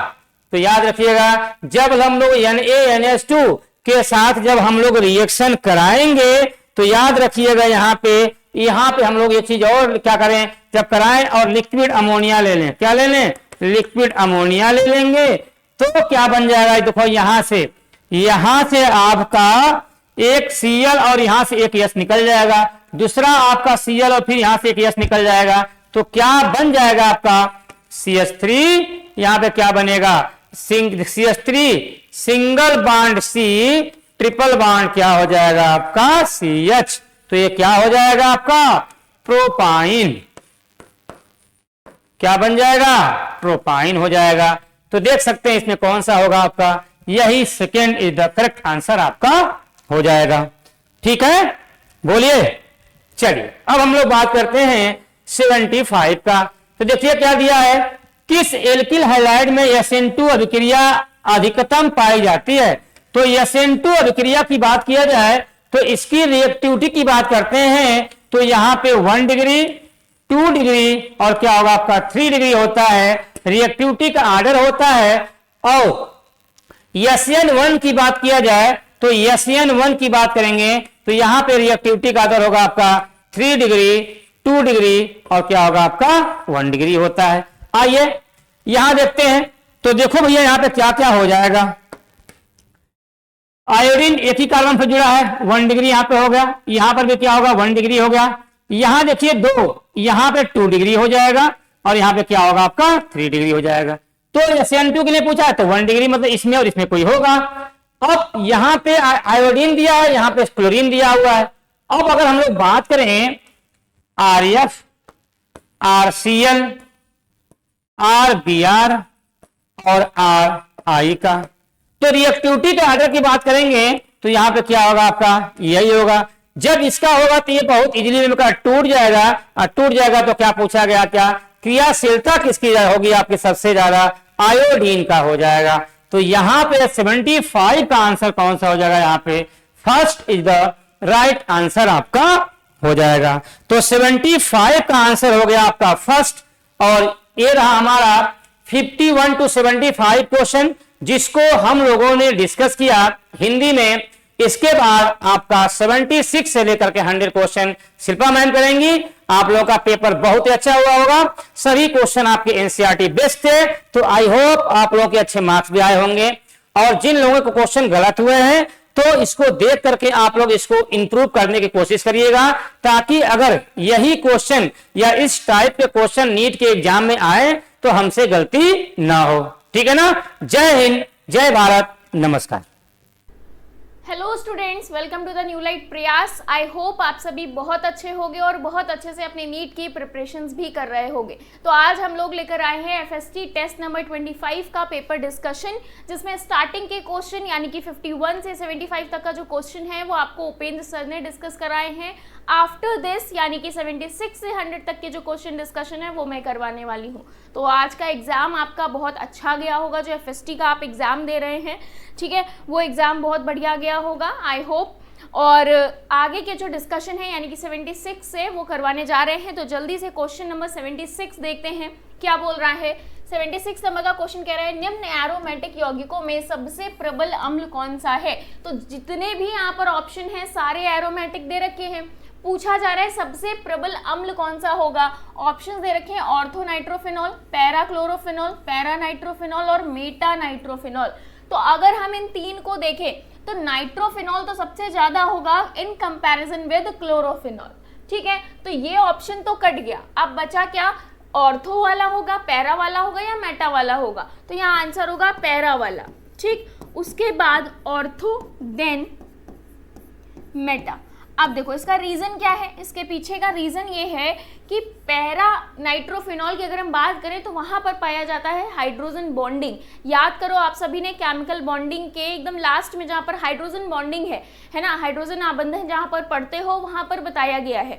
तो हाइड्रोजन बॉन्डिंग के कारण क्या होगा, H+ जो होगा वो खींचना क्या होगा, टफ होगा, ठीक। तो इस वजह से वो प्रबल अम्ल की भांति व्यवहार करेगा। तो निम्न एरोमेटिक में से कौन सबसे प्रबल अम्ल होगा, पैरा नाइट्रोफिनॉल, ठीक है, पैरा नाइट्रोफिनॉल, यानी कि ऑप्शन नंबर 3 जो हो जाएगा वो राइट हो जाएगा। क्लियर। चलो नेक्स्ट क्वेश्चन देखते हैं। 76 के बाद 77 नंबर का क्वेश्चन क्या कह रहा है, देखो यहाँ पर जो 77 नंबर का क्वेश्चन कह रहा है वो क्या कह रहा है, अच्छा यहाँ पर हाइड्रोजन बॉन्डिंग तो बताइए, लेकिन किस टाइप की, इंट्रामोलिकुलर, है ना। जहां पर हाइड्रोजन बॉन्डिंग आपने पढ़ रखा है ना 2 टाइप की, इंटर और इंट्रा, तो होगी कौन सी, इंट्रामोलिकुलर, ठीक, यानी कि अंतरा, यहाँ पर अंतरा लिख देते हैं, अंतरा आणविक हाइड्रोजन आबंध के कारण, ठीक है, आबंध के कारण। स्ट्रक्चर देखना चाहते हो तो स्ट्रक्चर आपका ऑलरेडी एनसीईआरटी में भी बना हुआ है। यहाँ पर NO2 लगा हुआ है इस तरह से, ठीक, और यहाँ पर देखो और एक्सपेंडेड स्ट्रक्चर देखना है तो इस तरह से देख सकते हो, ये हुआ, और इस वाले ओ से हाइड्रोजन बॉन्डिंग मैच होती है, ठीक है। तो हाइड्रोजन बॉन्ड यहाँ पर समझ में आ गया, इतना क्लियर है। चलो आगे बढ़े, नेक्स्ट क्वेश्चन देखा जाए अब, क्लियर है ये। चलो 77 नंबर का क्वेश्चन क्या कह रहा है, पढ़िए जल्दी से। यहाँ पर ये बोल रहा है 2 कथन दे रखे हैं। कथन एक कह रहा है SF6PF5 और I3 XeF2 जैसी आणविक प्रजातियां अष्टक नियम का उल्लंघन करती हैं। अष्टक नियम क्या कहता है कि आउटर मोस्ट इलेक्ट्रॉन जो होना चाहिए, आउटर मोस्ट शेल जो होना चाहिए उसमें 8 इलेक्ट्रॉन होने चाहिए, यानी कि फुलफिल्ड होना चाहिए। अब ये उल्लंघन किस प्रकार कर रहे हैं, SF4 की, SF6 की अगर बात करो तो यहाँ पर 6 हैं, ये बॉन्ड बनाएगा 12 हो जाएंगे, यानी कि 8 से ज्यादा हो गए। सेम यहाँ पर सिनेरियो होगा, XeF2 की भी अगर बात करोगे तो यहाँ पर 12, यहाँ पर कितने हो जाएंगे, यहाँ 8 होते हैं, 2 16 हो जाएंगे। तो ये क्या कर रहे हैं, ये प्रजातियां अष्टक नियम का उल्लंघन कर रही हैं सारी, तो ये तो ट्रू है, ठीक, यानी कि ये सत्य कथन है। क्लियर। कथन दूसरा कह रहा है विस्तारित अष्टक वाले यौगिकों को हाइपरवैलेंट यौगिक कहा जाता है। अब देखो जो 8 से ज्यादा होते हैं, ठीक है, उनको विस्तारित अष्टक, जो विस्तारित अष्टक कहा जाता है, ठीक है, विस्तारित अष्टक कहा जाता है, और इन यौगिकों को हाइपरवैलेंट यौगिक कहा जाता है, ठीक है। इन यौगिकों को क्या कहा जाता है, हाइपरवैलेंट, यानी कि इनके पास वैकेंट डी ऑर्बिटल वाली, यानी कि जो डी कक्षक होता है वो क्या होता है, खाली होता है। क्लियर। तो यहाँ पर दोनों ही कथन क्या हो गए, यहाँ पर दोनों ही कथन हो गए यहाँ पर सत्य, ठीक। यहाँ पर ये 2 है इसके पास, तो ये 10 हो जाएगा 5। क्लियर, इतना समझ में आया। चलो अब देखो आगे बढ़ते हैं, तो ऑप्शन नंबर 4 कथन 1 और कथन 2 दोनों सही होंगे, बाकी के ऑप्शन यहाँ गलत हो जाते हैं। क्लियर। नेक्स्ट 78 नंबर का क्वेश्चन कह रहा है जब दी गई क्वांटम संख्या n तथा l के अनुसार इलेक्ट्रॉनों को कक्षकों में भरते हैं, तो यहाँ पर n और l दे रखा है। अब ये कह रहा है तब ऊर्जा का बढ़ता हुआ क्रम बताओ, ऊर्जा का बढ़ता हुआ क्रम। अगर हम यहाँ पर इसे देखें तो जो ऊर्जा का क्रम होता है वो डिपेंड करता है n+l रूल पर, ठीक है। और साथ ही साथ अगर n कभी कभी बराबर आ जाए, ठीक है, अगर n+l का मान जो है वो बराबर आ जाए तो डायरेक्टली प्रोपोर्शनल होगा उसके मुख्य क्वांटम संख्या के, यानी कि n के। तो यहाँ पर अब देख लेते हैं, फर्स्ट वन है 5, ठीक, n+l देखो इसका है 4, इसका 5, फिर इसका 4, ठीक। तो 5 और 5 वाले में सबसे पहले कंपैरिजन कराओ, तो देखो दोनों की ऊर्जाएं समान है, तो हम देखेंगे क्या, n का मान देखेंगे, यानी कि फर्स्ट सबसे हाईएस्ट होगा, देन थर्ड हो जाएगा, उसके बाद कौन होगा, उसके बाद 4 वाले को अगर देखोगे ध्यान से तो 4 में फर्स्ट वन यानी कि सेकंड वन आ जाएगा, उसके बाद फिर क्या आ जाएगा, फोर्थ वन। तो ये सीक्वेंस कहाँ पर फॉलो हो रहा है, देख लो ऑप्शन में, ऑप्शन नंबर 2 में ये सीक्वेंस फॉलो हो रहा है, बाकी के ऑप्शन जो होंगे सीक्वेंस वो गलत होंगे। तो option number 2 is right for this question. Clear. Next 79 number का क्वेश्चन देखो, 79 नंबर का क्वेश्चन।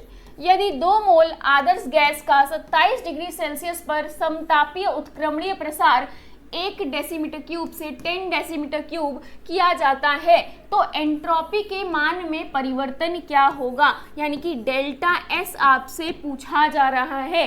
डेल्टा एस के लिए आप सभी एक फॉर्मूला पढ़ते आए हो। देखो यहाँ पर समतापी उत्क्रमणीय प्रसार की बात हो रही है तो प्लस हो जाएगा, ठीक। और मान आप क्या पढ़ते आ रहे हो, 2.303 n r log V2 upon V1, और अगर यहाँ प्रेशर होता तो P2 अपॉन P1 हो जाता।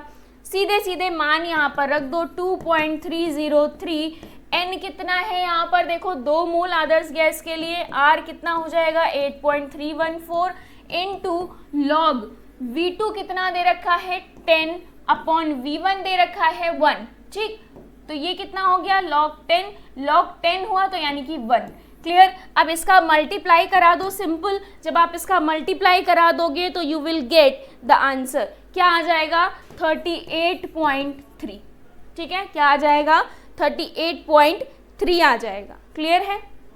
तो 38.3 कहाँ पर है, second option, joule mole inverse, और यहाँ पर क्लियर। तो ऑप्शन नंबर 2 यहाँ पर राइट ऑप्शन बन जाएगा।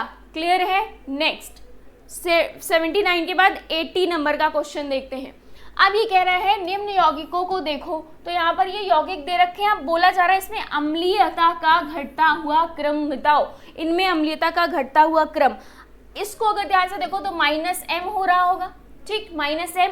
अब यहाँ पर अगर हम बात करेंगे ये क्या करेगा, एसिड जो हमारी अम्लीयता का क्रम है, अम्लीयता का वो जो होगा घटता हुआ क्रम की अगर हम बात करें तो ये तो अम्लीयता बढ़ा रहा होगा।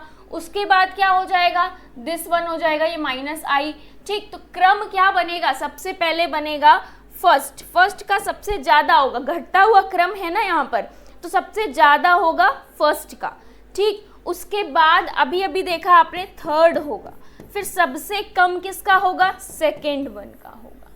क्लियर। इतना समझ में आ गया सभी को। तो यानी कि यहाँ पर फर्स्ट, थर्ड और सेकेंड कहाँ पर आ रहा है, थर्ड ऑप्शन, ठीक है। घटते हुए क्रम के अनुसार अगर देखोगे तो कौन सा ऑप्शन हो गया, third option is right option. Clear. चलो नेक्स्ट 81 नंबर का क्वेश्चन देखते हैं। 81 नंबर का क्वेश्चन कह रहा है निम्न यौगिकों का IUPAC नाम बताओ। यहाँ पर आपको IUPAC नाम बताना है। सबसे पहले यहाँ पर डिसाइड करो क्रियात्मक समूह कहाँ पर लगा है। क्रियात्मक समूह एक हमें ये मिल गया, दूसरा क्रियात्मक समूह ये मिल गया। प्रायोरिटी इसकी ज़्यादा है तो नंबरिंग यहाँ से स्टार्ट हुई 2, 3, 4 और 5, 5 की यहाँ पर सीरीज बनेगी कार्बन श्रृंखला, और जो हमारा फंक्शनल ग्रुप है प्रायोरिटी पर उसका नाम आएगा ओइक, तो पेंटेनोइक हो जाएगा, ठीक। 3 पर क्या लगा हुआ है यहाँ पर देखो ईन है, तो 4 हाइड्रोक्सी, 4 पर क्या है यहाँ पर अल्कोहल समूह यानी कि 4 हाइड्रोक्सी। फिर क्या आ जाएगा 3 पेंटेनोइक, अभी बताया 3 पेंटेनोइक और अम्ल, ठीक। तो आंसर क्या हो जाएगा यहाँ पर 4 हाइड्रोक्सी 3 पेंटेनोइक अम्ल। ऑप्शन नंबर 2 मैच हो रहा है, यानी कि ऑप्शन नंबर 2 यहाँ पर राइट ऑप्शन हो जाएगा। क्लियर। चल नेक्स्ट 82 नंबर का क्वेश्चन जिसमें कथन दे रखे हैं। ये सारे 5th ए ग्रुप के हैं, 5th ए समूह के हाइड्राइड के लिए कुछ कथन दिए गए हैं। कथन एक कह रहा है अपचायक क्षमता बढ़ती है अमोनिया से बिस्मिथ के हाइड्राइड तक, ठीक, यानी कि NH3 से BiH3 के लिए। अपचायक क्षमता की अगर हम बात करें, देखो जब हम नीचे की ओर जा रहे हैं, टॉप टू बॉटम जब जा रहे हैं तो आकार बढ़ रहा होगा, ठीक, इनका साइज बढ़ रहा होगा। परमाणु आकार की अगर हम बात करें, ठीक, अगर हम बिस्मिथ और नाइट्रोजन को लेकर चलें तो वो बढ़ रहा होगा।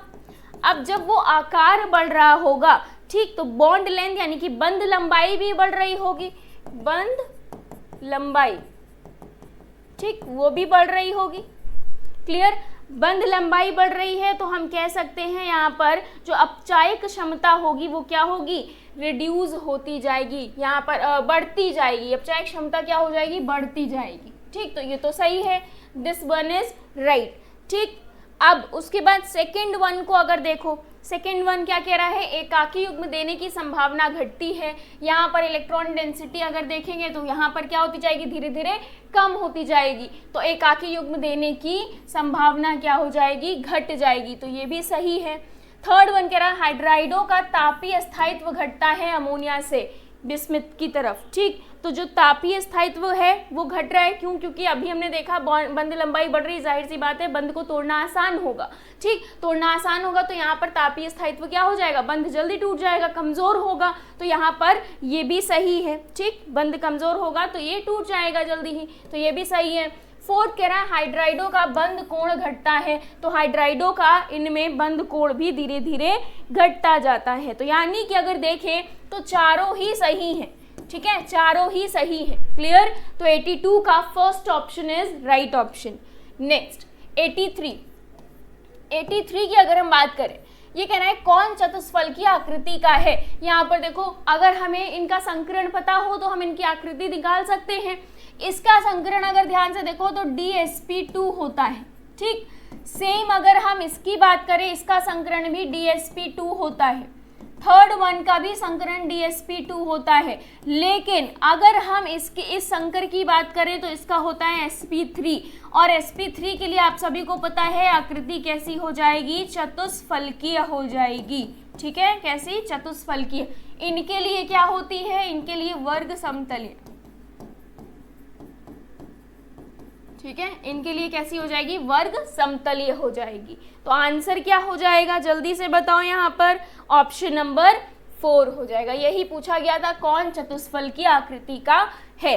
क्लियर, यहाँ तक की चीजें सभी को समझ में आ रही हैं। चलो नेक्स्ट क्वेश्चन की तरफ बढ़ा जाए, यानी कि 84 नंबर का क्वेश्चन कह रहा है एक एल्किल क्लोराइड A, ठीक, एल्किल क्लोराइड है यानी कि कोई इस तरह से RCl।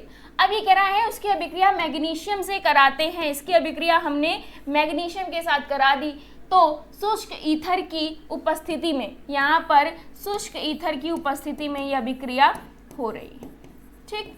अब ये कह रहा है तत्पश्चात एथेनॉल से अभिक्रिया कराने पर, यानी कि यहाँ पर एथेनॉल मिला, उसके बाद एथेनॉल से अभिक्रिया कराने पर 2 मेथिल ब्यूटेन बनाता है, अतः A की संभावित संरचना क्या होगी, ठीक है। इस जो एल्किल क्लोराइड है इसकी संभावित संरचना आपको बतानी है, ठीक। तो यहाँ पर लास्ट में अगर RMgCl मिला, ठीक, यहाँ पर क्या मिला, RMgCl, फिर से इसकी रिएक्शन बोला गया एथेनॉल से, तत्पश्चात इससे कराएंगे एथेनॉल से, तो यहाँ पर फिर से आपको RH मिल जाएगा समथिंग।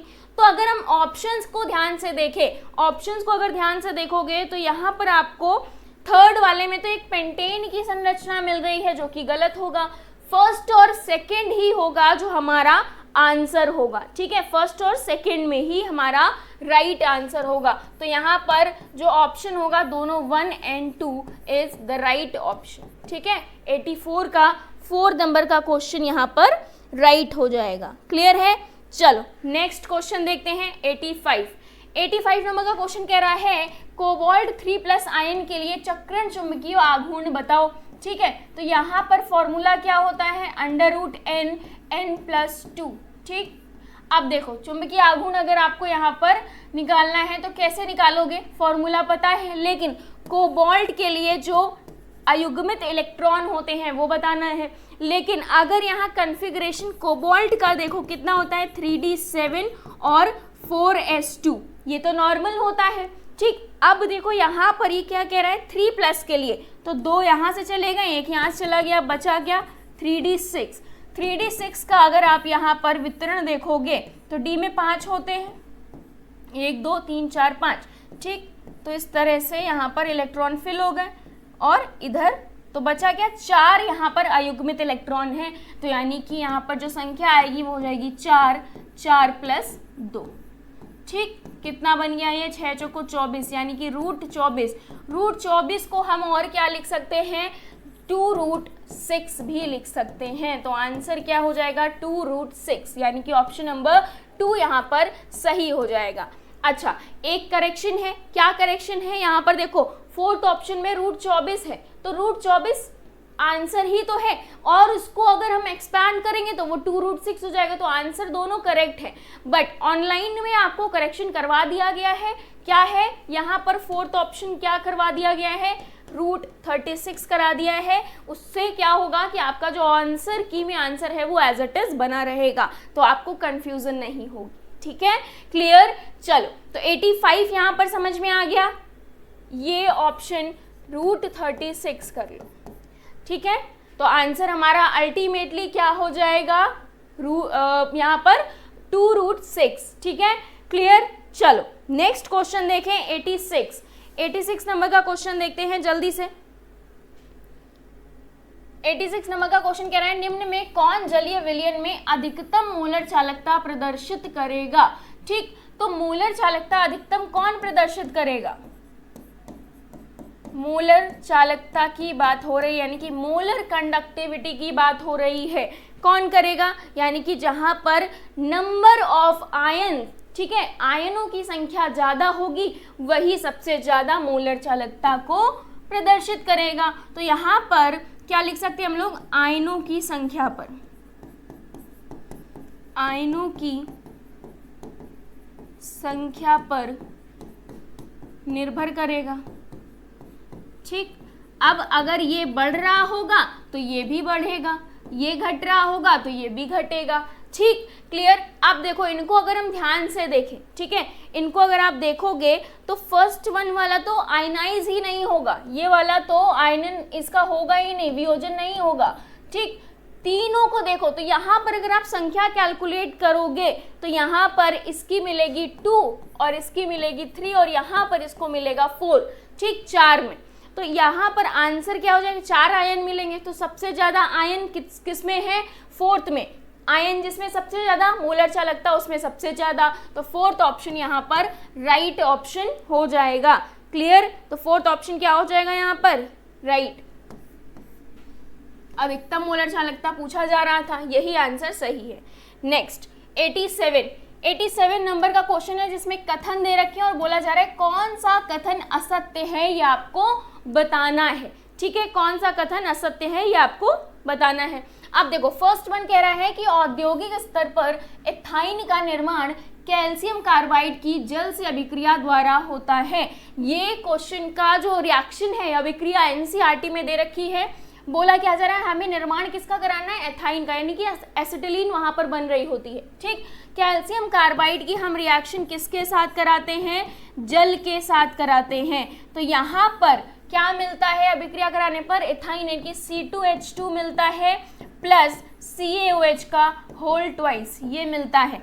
अभिक्रिया बैलेंस कर लो तो यहाँ पर आपको पता चल जाएगा। ठीक, ये एथाइन बन गया आपका, ठीक है, ट्रिपल बॉन्ड, और यहाँ पर बन गया कैल्शियम हाइड्रोक्साइड, किसके साथ अभिक्रिया कराई, यहाँ पर कैल्शियम कार्बाइड के साथ और जल के साथ अभिक्रिया कराई।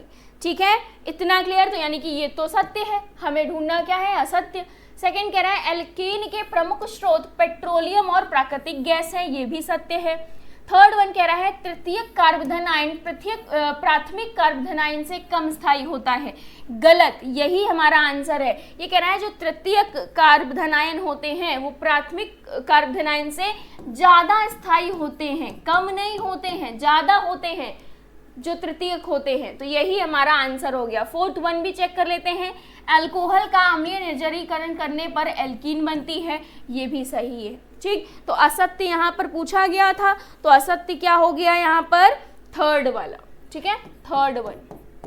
तो 87 का आंसर क्या हो गया, थर्ड ऑप्शन हो गया। क्लियर है।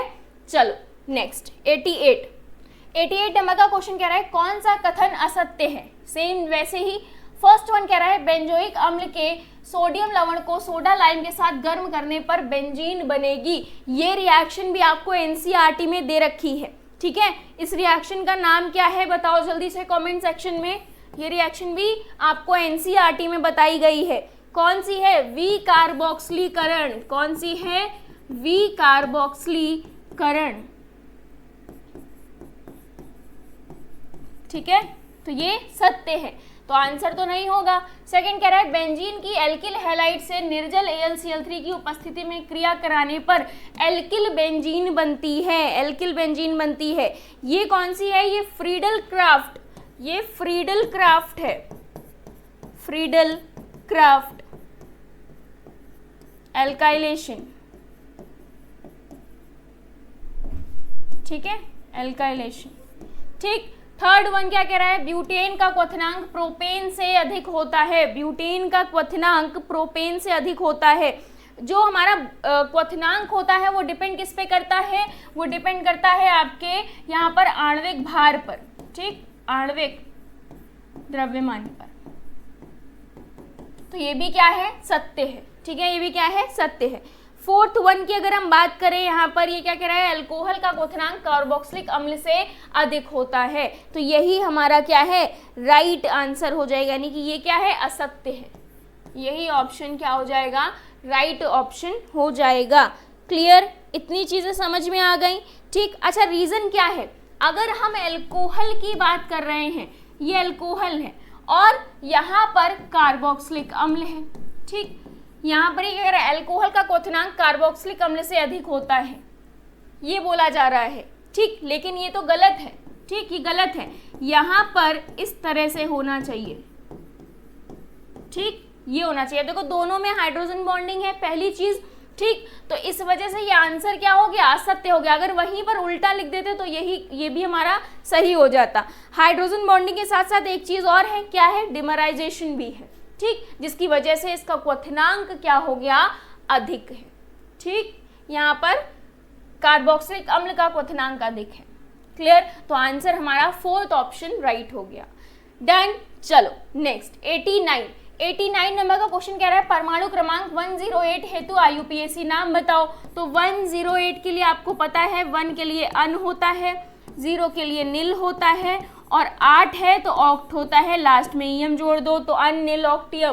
कहाँ पर है? देखो फर्स्ट गलत हो गया, ठीक, यहाँ पर ये भी बाई गलत हो गया। थर्ड ऑप्शन ही है जो हमारा राइट ऑप्शन है, बाकी के ऑप्शन गलत होते हैं, अन नील ऑक्टियम। ठीक है, क्लियर? चलो 89 का third option is right. Next 90 number का क्वेश्चन, 90 नंबर का क्वेश्चन एनसीईआरटी का एग्जाम्पल है, ध्यान से देखना है। एनसीईआरटी के एग्जाम्पल में आपको मिल जाएगा एनसीईआरटी 11th की फर्स्ट सेकंड पार्ट, जहां पर जीओसी है और प्यूरिफिकेशन टेक्निक्स बताई गई हैं, वहां पर एग्जाम्पल आपको मिल जाएगा। ठीक, बोला क्या जा रहा है? सल्फर के आंकलन में 0.157 ग्राम एक कार्बनिक यौगिक 0.4813 ग्राम बेरियम सल्फेट देता है, तो यौगिक में सल्फर की प्रतिशत मात्रा बताओ। फॉर्मूला बेस्ड क्वेश्चन है ये, इसमें कुछ नहीं करना है। क्या होगा यहाँ पर अगर देखोगे तो सल्फर का जो भार होगा 32, ओवरऑल बेरियम सल्फेट का अगर आप काउंट करोगे तो 233 आ जाएगा। ठीक है, क्या आ जाएगा? 233 आ जाएगा। एज वेल एज यहाँ पर दे क्या रखा है? 0.4813, ठीक, और कितना है कार्बनिक यौगिक? 0.157, इंटू कर दो 100, ठीक, तो जब आप इंटू 100 कर दोगे तो यहाँ पर आपको जो आंसर मिलेगा वो आएगा 42.10%, ठीक, यही आंसर आपको मिल जाएगा। बाकी के ऑप्शन यहाँ पर गलत हो जाएंगे। ठीक है, तो ऑप्शन नंबर 1 यहाँ पर राइट ऑप्शन है 90 नंबर का क्वेश्चन। नेक्स्ट 91 नंबर का क्वेश्चन कह रहा है N2O4 के NO2 में विघटन की मानक एंथैल्पी का मान 58.04 किलो जूल है तथा इस अभिक्रिया की मानक एंट्रोपी 176.7 यहाँ पर जूल पर केल्विन है। तो कह रहा है 25 डिग्री सेल्सियस पर इस अभिक्रिया के लिए मानक मुक्त ऊर्जा परिवर्तन क्या होगा, ये आपसे यहाँ पर पूछा जा रहा है। ठीक, दिया क्या है? सबसे पहले देखो डेल्टा एच दे रखा है, कितना दे रखा है डेल्टा एच? 58.04, ठीक है, और क्या दे रखा है यहाँ पर? मानक एंट्रोपी यानी कि डेल्टा एस भी दे रखा है, कितना है? 176.7, ठीक, तो यहाँ पर delta G not is equals to यहाँ पर हो जाएगा delta H minus delta T delta S. ठीक है, तो इस फॉर्मूले में रख दो फटाफट जल्दी से। 58.04 यही दे रखा है, माइनस टेम्परेचर कितना है 25 डिग्री सेल्सियस केल्विन में परिवर्तित करोगे तो कितना आ जाएगा 298 केल्विन बन जाएगा। ठीक है, 298 इंटू 176.7। अब इसे हल कर लो जल्दी से, तो डेल्टा जी नॉट का मान आप सभी को मिल जाएगा। क्या मिलेगा, अच्छा इसे जूल में भी तो कन्वर्ट करना है, तो इसे डिवाइड कर दो 1000 से। ठीक है, क्योंकि हमें यूनिट भी तो मैच करनी है। ठीक, तो यहाँ पर यूनिट मैच करोगे तो आंसर आपको क्या मिल जाएगा, यहाँ पर लास्ट वन 5.39 मिलेगा। ठीक है, किलो जूल। तो यही आपका राइट आंसर है। ठीक है, यहाँ तक की चीजें समझ में आ रही हैं, तो यानी कि फोर्थ ऑप्शन यहाँ पर राइट ऑप्शन हो जाएगा। क्लियर, चलें आगे नेक्स्ट क्वेश्चन की तरफ। चलो भाई, नेक्स्ट क्वेश्चन क्या कह रहा है, 91 नोट डाउन कर लो किस तरह से हल किया गया है। नेक्स्ट क्वेश्चन की बात करते हैं, पढ़ो। नेक्स्ट क्वेश्चन कह रहा है, ग्राफ दे रखा है, निम्नलिखित ग्राफ दर्शाता है कि किस प्रकार अभिकारक R की टी हाफ यानी कि अर्ध आयु प्रारंभिक अभिकारक सांद्रता A0 के साथ परिवर्तित होती है। तो अभिक्रिया की कोटि बताओ, यानी कि यहाँ पर टी हाफ और इसकी प्रारंभिक सांद्रता के बीच में क्या दे रखा है, ग्राफ दे रखा है, और बोला जा रहा है कौन सी कोटि की अभिक्रिया है, 0, 1, 2 या 3। तो अगर हम इसे ध्यान से देखें तो टी हाफ अगर अनुक्रमानुपाती होता है किसके, प्रारंभिक सांद्रता के, तो यहाँ पर n बराबर 0 हो जाती है कोटि। अगर टी हाफ अनुक्रमानुपाती होता है यहाँ पर, अगर बराबर होता है 0.693 के, ठीक है, टी हाफ 0.693 और अपॉन में क्या हो जाएगा यहाँ पर k। ठीक, तो ये यहाँ पर कोटि हो जाती है n बराबर 1। ठीक, अगर हम टी हाफ की बात कर रहे हैं, टी हाफ अगर वो 1/A0 के यानी कि 1/A कह दो, तो 1/A के बराबर होगा, अनुक्रमानुपाती होगा, तो यहाँ पर क्या हो जाएगा, व्युत्क्रमानुपाती है ना A के, तो यहाँ पर n बराबर 2 हो जाती है। तो अगर हम ध्यान से इस ग्राफ को देखें तो यहाँ पर हमें आंसर मिल जाएगा। ठीक, सेम इसी तरह अगर 3 के लिए आप निकालना चाहो तो 1/A², ये n बराबर 3 ऑर्डर बताता है, तृतीय कोटि की बताता है। ठीक है, तो आंसर क्या हो जाएगा, n बराबर 2। तो यहाँ पर थर्ड ऑप्शन राइट ऑप्शन हो जाएगा। थर्ड ऑप्शन क्या हो जाएगा, राइट ऑप्शन हो जाएगा। क्लियर है, चलो नेक्स्ट क्वेश्चन 93 नंबर का क्वेश्चन कह रहा है कि डाइनाइट्रीकरण की अभिक्रिया में मुख्यतः डाइनाइट्रेटेड उत्पाद X क्या होगा, यानी कि ये X उत्पाद आपको पूछा जा रहा है। अच्छा, यहाँ पर डाइनाइट्रीकरण हो रहा है, यानी कि 2 NO2 जुड़ने हैं। कहाँ जुड़ने हैं, सबसे पहले देखो 3 कंडीशन है, यहाँ पर, ठीक, और यहाँ जुड़ सकते हैं। ठीक, यही तो 3 कंडीशंस हैं, ध्यान से देखो, बताओ, ये 3 कंडीशन है। अब देखो, या तो यहाँ जुड़ेगा या तो यहाँ जुड़ेगा। यहाँ क्यों नहीं जुड़ सकता, स्टेरिक हिंड्रेंस के कारण यहाँ पर नहीं जुड़ सकता। तो बचा कौन, ये दोनों चीज बची, तो यहाँ पर एक बार NO2 जुड़ेगा और यहाँ पर जुड़ेगा।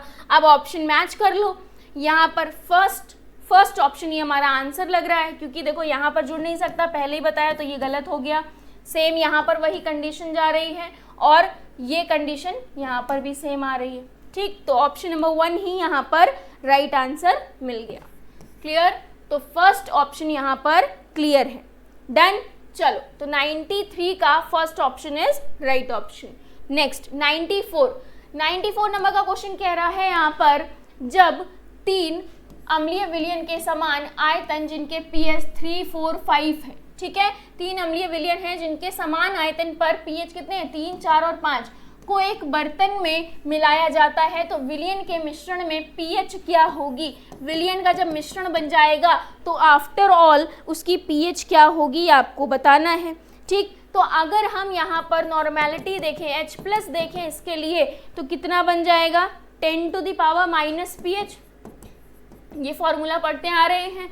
ठीक, तो यहाँ पर N1 कितना मिला है, N1 अगर इसी से हम N1 निकाल लें कितना हो जाएगा, 10⁻³ N2 कितना हो जाएगा, 10⁻⁴ N3 कितना हो जाएगा यहाँ पर 10⁻⁵। इसी तरह V1 V2 V3 निकालोगे तो क्या आ जाएगा, 100 आ जाएगा। ठीक है, V1 V2 V3 को अगर देखोगे, V1 = V2 = V3 कितना है, 100 मान लो।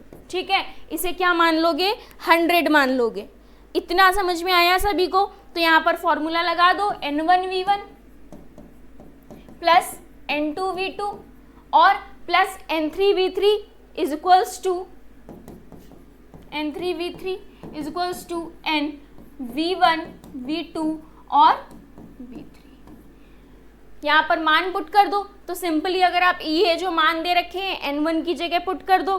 जल्दी से देखो, N1 की जगह 10 टू द पावर -3 इंटू 100, ठीक, plus 10 to the power -4 into 100, ठीक, plus 10 to the power -5 into 100 is equals to n आपको पता करना है ये कितना हो गया। अगर आप देखोगे तो यहाँ पर ये हो गया 300, कितना हो गया 300, ठीक। अब देखो इसे और सॉल्व करना चाह रहे हो तो ये कितना, अगर सबसे पहले तो देखो यहाँ कॉमन ले लो 100, यही तो कर सकते हैं। सबसे पहले क्या करेंगे, यहाँ पर 100 कॉमन ले लो, बचा क्या अंदर 10 to the power -3 plus 10 to the power -4 plus 10 to the power -5, ये डिवाइड बाय 300 लाओगे तो ये क्या हो जाएगा, यहाँ पर कट जाएगा, तो n क्या हो जाएगा यहाँ पर बराबर में ये वैल्यू बचेगी, अपॉन में 3 बचेगा, ठीक। इसके बाद जब आप सॉल्व करोगे तो क्या पाओगे यहाँ पर, अगर हम इसे एक ही पावर में बदलना चाहें, ठीक, एक ही पावर में अगर बदलना चाहो, इसका मल्टीप्लाई कराओ अगर, तो क्या हो जाएगा यहाँ पर, सेम बताओ इसी की तरह। तो यहाँ पर जब आप एक ही पावर में चेंज करोगे तो ये सारे बन जाएंगे 1 1 triple 1 into 10 to the power कितनी आ जाएगी यहाँ पर -5 आ जाएगा, अपॉन में 3, ठीक, क्या आ जाएगा, अपॉन में 3 आ जाएगा। क्लियर, इतना समझ में आया सभी को। अच्छा, अब इसका अंदर मल्टीप्लाई भी तो कराया है, ठीक, जब इसका अंदर मल्टीप्लाई कराया होगा तो क्या आया होगा यहाँ पर, इस सबको 10 टू द पावर -5 में कन्वर्ट करोगे तो उसके बाद यहाँ पर ये जो वैल्यू आई है, ये जो वैल्यू आई है इसको क्या करोगे, अब आप रखोगे किसमें, अब आप फटाफट देखो ये बन जाएगा 37 समथिंग आएगा, डिवाइड करोगे into 10 to the power -5, 37 into 10 to the power -5 something आएगा।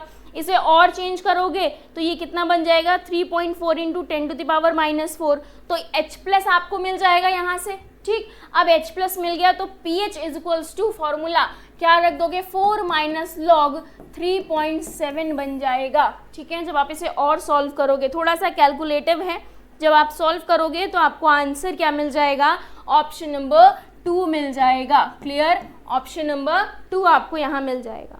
यहाँ पर थोड़ा सा देख लेना, इसके बाद जो कैलकुलेशन होनी है फिर उसके बाद आपका आंसर यहाँ से मिल जाएगा। डन, चलो नेक्स्ट क्वेश्चन की तरफ बढ़ा जाए, यानी कि 94 हो गया है 95 नंबर का क्वेश्चन कह रहा है 0.125 मोलर क्रोमियम +3 के कितने मिली आवश्यक होंगे 12 ml 0.200 मोलर MnO4- से क्रिया करने के लिए यदि रेडॉक्स अभिक्रिया के उत्पाद Cr2O7 तथा Mn+2 हो तो, ठीक। तो यानी कि एक बात तो तय है, जो क्रोमियम 3+ है उससे हमें प्राप्त हो रहा है Cr2 और यहाँ पर O7-2, और यहाँ पर जो MnO4- है, MnO4- दे रखा है ना, उससे हमें मिल रहा है Mn+2। ये तो क्लियर है। तो यहाँ से हम n निकाल सकते हैं, यहाँ से हम n निकाल सकते हैं, क्योंकि अभी हमें ज़रूरत पड़ेगी, क्योंकि देखो N1V1 is equals to N2V2 मिली, यहाँ पर मिली आवश्यक बताए जा रहे हैं, यानी कि पूछे जा रहे हैं कितने मिली आवश्यक होंगे। तो यहाँ पर हम अगर N1V1 से मल्टीप्लाई करा दें N2, ठीक, तो यहाँ पर वैल्यूज रख दो। इसके लिए n कितना है, इसके लिए अगर देखो यहाँ काउंट करोगे तो इसके लिए आपको N1 जो मिलेगा वो मिलेगा आपको 3, ठीक, कितना मिल जाएगा 3। अब नेक्स्ट के लिए अगर आप देखोगे तो कितना मिल जाएगा, यहाँ पर 0.125 दे रखा है, ठीक। V1 कितना है, V1 जल्दी से बताओ, इसके लिए 12 अच्छा V1 ही तो निकालना है हमें, इज इक्वल्स टू N2 अगर फाइंड आउट करोगे तो 5 है, ठीक। N2 कितना है 5 निकाल लोगे यहाँ से, और ये वाला N2 कितना है दे रखा है 0.200। V2 कितना है, V2 आपको दे रखा है 12 है, ठीक। V2 कितना दे रखा है 12 है।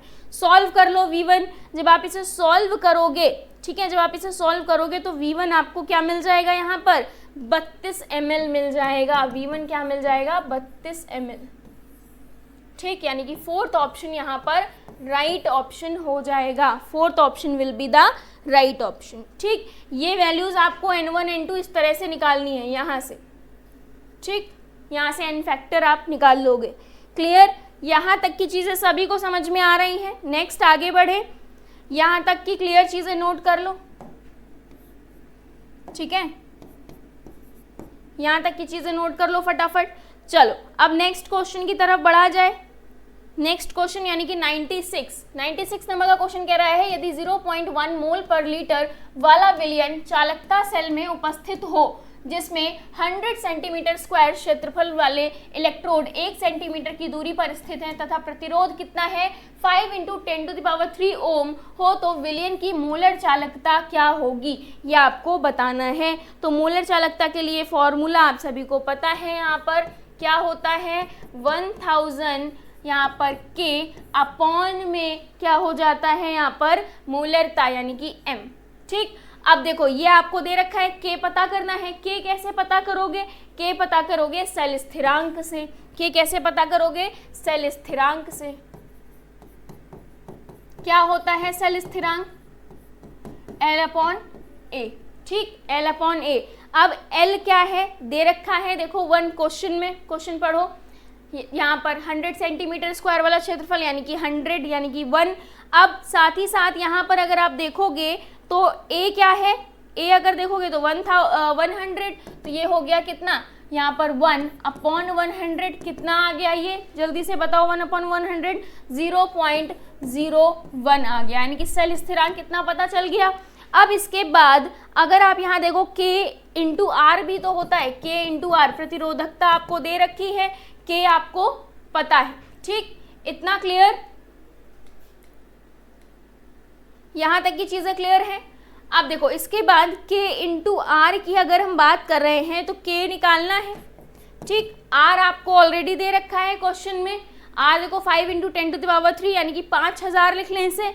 ठीक है, तो ये कितना हो गया 0.01 अपॉन में 5000। ठीक, तो यहाँ से सेल स्थिरांक कितना आ गया, K कितना आ गया 2 × 10⁻⁻⁶। तो K की वैल्यू आपको यहाँ से प्राप्त हो गई। अब यही क्या करो, यहाँ पर पुट कर दो 1000 × 2 × 10⁻⁻⁶। और मोलरता क्या है, मोलरता ऑलरेडी यहाँ पर दे रखी है 0.1। ठीक है, कैलकुलेट करो फटाफट, कितना आ गया यहाँ पर आ जाएगा 2 × 10⁻⁻2, यानी कि आपका जो आंसर आएगा वो 0.02 लमसम आएगा। ठीक है, आंसर क्या आ जाएगा 0.02 लमसम आपको यहाँ पर मिल जाएगा। तो ऑप्शन नंबर 4 यहाँ पर राइट हो जाएगा, बाकी के ऑप्शन यहाँ पर गलत हो जाएंगे। क्लियर?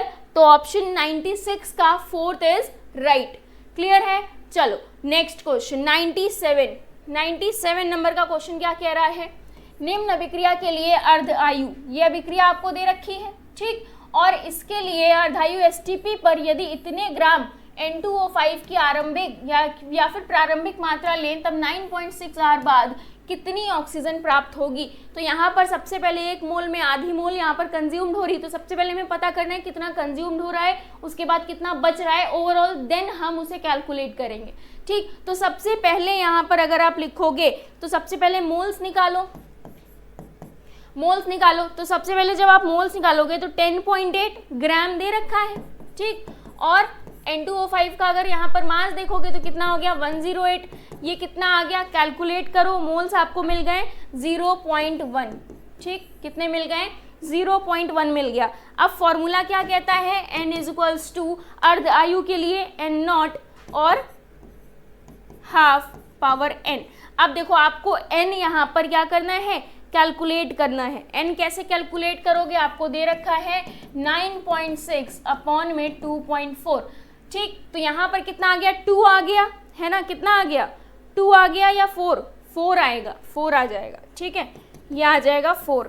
ठीक, तो यहाँ पर 4 रखोगे, इसकी वैल्यू रखोगे 0.1 × 1/2 की पावर 4। कैलकुलेट करो, ये आ जाएगा 16। तो यहाँ से 0.1/16 हो जाएगा। ठीक, और कैलकुलेट करोगे इसे तो कितना बच जाएगा, यानी कि ये जो आया है इतना मोल बचा हुआ है left, this one is the left. ठीक, इतनी चीज लेफ्ट है। अब अगर इसी में कंज्यूम्ड की बात करें, यानी कि कितना कंज्यूम हुआ है, तो दे रखा है हमें इतना और लेफ्ट कितना है 16, 0.1 डिवाइडेड बाय 16, इसे हल करो, कितना आ गया 1.5 अपॉन 16, और इसे कैलकुलेट करोगे तो जब और इसे कैलकुलेट करोगे और दे कितना O2 के कितने मोल दे रखे हैं, हाफ, ठीक, तो यहाँ पर आंसर क्या बनेगा 16 दूनी 32 और ऊपर क्या है 1.5, तो यहाँ पर इतना ऑक्सीजन क्या है यहाँ पर कंज्यूम्ड। अब पूछा क्या गया है, आयतन पूछा गया है, तो इतने में यानी कि 1.5 डिवाइडेड बाय 16, तो आयतन अगर देखोगे एसटीपी पर तो 22.4, कैलकुलेट कर लो, आयतन पता चल जाएगा। जब आप कैलकुलेट करोगे तो यहाँ पर आयतन आएगा 1.05 लीटर, ठीक, यानी कि ऑप्शन नंबर 3 यहाँ पर राइट हो जाएगा, बाकी के ऑप्शन यहाँ गलत हो जाएंगे। इतना क्लियर है? तो आंसर क्या हो गया 1.05, डन। चलो नेक्स्ट 98 नंबर का क्वेश्चन कह रहा है निम्न में से कौन सा संकुल कम आवृत्ति के प्रकाश को अवशोषित करेगा। अगर हम क्रिस्टल क्षेत्र थ्योरी जो होती है, क्रिस्टल क्षेत्र थ्योरी के अनुसार अगर हम देखें तो यहाँ पर आंसर क्या होगा, देखो सबसे ज़्यादा जो इनका क्रम होता है लिगेंड्स में, तो सबसे ज़्यादा प्रबल क्षेत्र जो होती हैं, पहले साइनाइड का CN का देख लेंगे, फिर EN होता है, फिर अमोनिया हो जाएगा, ठीक, और फिर आपका यहाँ पर क्लोरीन का हो जाएगा, ठीक। लेकिन जो सबसे ज़्यादा प्रबल होगा वो सबसे ज़्यादा आवृत्ति के प्रकाश को अवशोषित करेगा। तो पूछा क्या गया है क्वेश्चन में, कम आवृत्ति के, तो जो कम हमारा जो फील्ड होगी कम प्रबल होगी वही कम आवृत्ति का यहाँ पर प्रकाश अवशोषित करेगी, तो क्लोरीन वाला हो जाएगा आंसर, यानी कि ऑप्शन नंबर 2। बाकी के ऑप्शन यहाँ पर गलत हो जाएंगे। ये क्रम आपको NCERT में दे भी रखे हैं तो इन्हें याद कर लो, बहुत इंपॉर्टेंट है, ये आगे क्वेश्चंस में काम भी आने हैं, ठीक है, क्रिस्टल जो क्षेत्र जो आपकी थ्योरी है उसके अकॉर्डिंग। इतना क्लियर है? चलो नेक्स्ट क्वेश्चन की तरफ आगे बढ़े, यानी कि option number 2 is right. Next last question 99 second last question, एक अल्कोहल लगभग 5 मिनट ल्यूकास परीक्षण देता है। जब अल्कोहल की क्रिया गर्म शांत सल्फ्यूरिक अम्ल से कराते हैं, यानी कि एक अल्कोहल है, ल्यूकास टेस्ट दे रहा है और 5 मिनट में दे रहा है, इट मीन्स ये किस टाइप का हुआ, सेकेंडरी हुआ, यानी कि द्वितीयक हुआ, है ना, किस टाइप का हुआ, द्वितीयक अल्कोहल हुआ। अब ये कह रहा है जब इसकी अभिक्रिया शांत सल्फ्यूरिक अम्ल से कराते हैं तो एल्कीन प्राप्त होता है, जिसका अणु सूत्र क्या है C4H8, जो ओजोनीकरण पर C2H4O देता है। अतः अल्कोहल की संरचना आपको बताना है। अब जो सेकेंड डिग्री अल्कोहल है उसका क्या कराया गया, ओजोनीकरण कराया गया। क्या कराया गया, ओजोनीकरण कराया गया, ठीक। ओजोनीकरण के पश्चात ये क्या दे रहा है, यहाँ पर आपको C2H4O यानी कि CH3CHO इस तरह की चीज आपको यहाँ पर मिल रही है। तो जब ओजोनीकरण होगा तो यहाँ पर अगर हम ऑप्शंस को ध्यान से देखें तो जो आंसर होगा, देखो एक सेकेंड डिग्री ये है और दूसरा सेकेंड डिग्री ये है, ये फर्स्ट डिग्री है, तो ये तो कट गया, ठीक। बचा कौन सा, फर्स्ट और थर्ड बचा। फर्स्ट और थर्ड में जो आंसर होगा हमारा, ये तो देखो 5 कार्बन की श्रृंखला है तो गलत हो जाएगा। थर्ड ऑप्शन ही हमारा राइट ऑप्शन हो जाएगा इस क्वेश्चन के लिए, ठीक है। Third option is the right option, तो 99 का थर्ड। नेक्स्ट लास्ट क्वेश्चन 100, निम्न में से किस अभिक्रिया का उत्पाद टर्सरी ब्यूटिल मेथिल ईथर होगा। तो इनमें से यहाँ पर 4 अभिक्रियाएं दे रखी है, अब बोला जा रहा है कौन सी अभिक्रिया का जो उत्पाद होगा टर्सरी ब्यूटिल मेथिल ईथर होगा। तो देखो ईथर की अगर हम रिएक्शन की बात करें, ठीक, तो यहाँ पर प्राइमरी जो हमारे होंगे, प्राथमिक वाले होंगे, उनमें क्या होगा, एल्किल हैलाइड SN2 अभिक्रिया देगा। तो इसके बाद यहाँ पर अगर हम अभिक्रियाओं को ध्यान से देखें तो सेकेंड वन वाली जो होगी वो एल्कीन देगी, ठीक। और यहाँ पर अगर थर्ड वन और फोर्थ वन की बात करें तो फोर्थ वन भी क्या देगी, एल्कीन देगी, फोर्थ वन भी एल्कीन देगी। बची क्या, फर्स्ट और थर्ड, ठीक। फोर्थ वाली जो है वो वी हाइड्रो हेलोजनीकरण है, वी हाइड्रो हेलोजनीकरण है, ठीक। अब देखो अगर हम फर्स्ट वन की बात करें और थर्ड वन की, तो आंसर जो होगा हमारा थर्ड वन हो जाएगा। यहाँ पर ही हमें टर्सरी ब्यूटिल मेथिल ईथर प्राप्त होगा, बाकी के रिएक्शन यहाँ पर गलत हो जाएंगी उस उत्पाद के लिए। क्लियर है? तो आंसर 100 का क्या हो गया, third option is right option. Clear है? तो यानी कि 76 से 100 तक के जो क्वेश्चंस हैं उनका डिस्कशन यहाँ पर हो चुका है। आई होप आप सभी को बहुत अच्छे से समझ में आया होगा। मिलते हैं अपने नेक्स्ट पेपर डिस्कशन में, तब तक के लिए बाय बाय, टेक केयर और थैंक यू सो मच।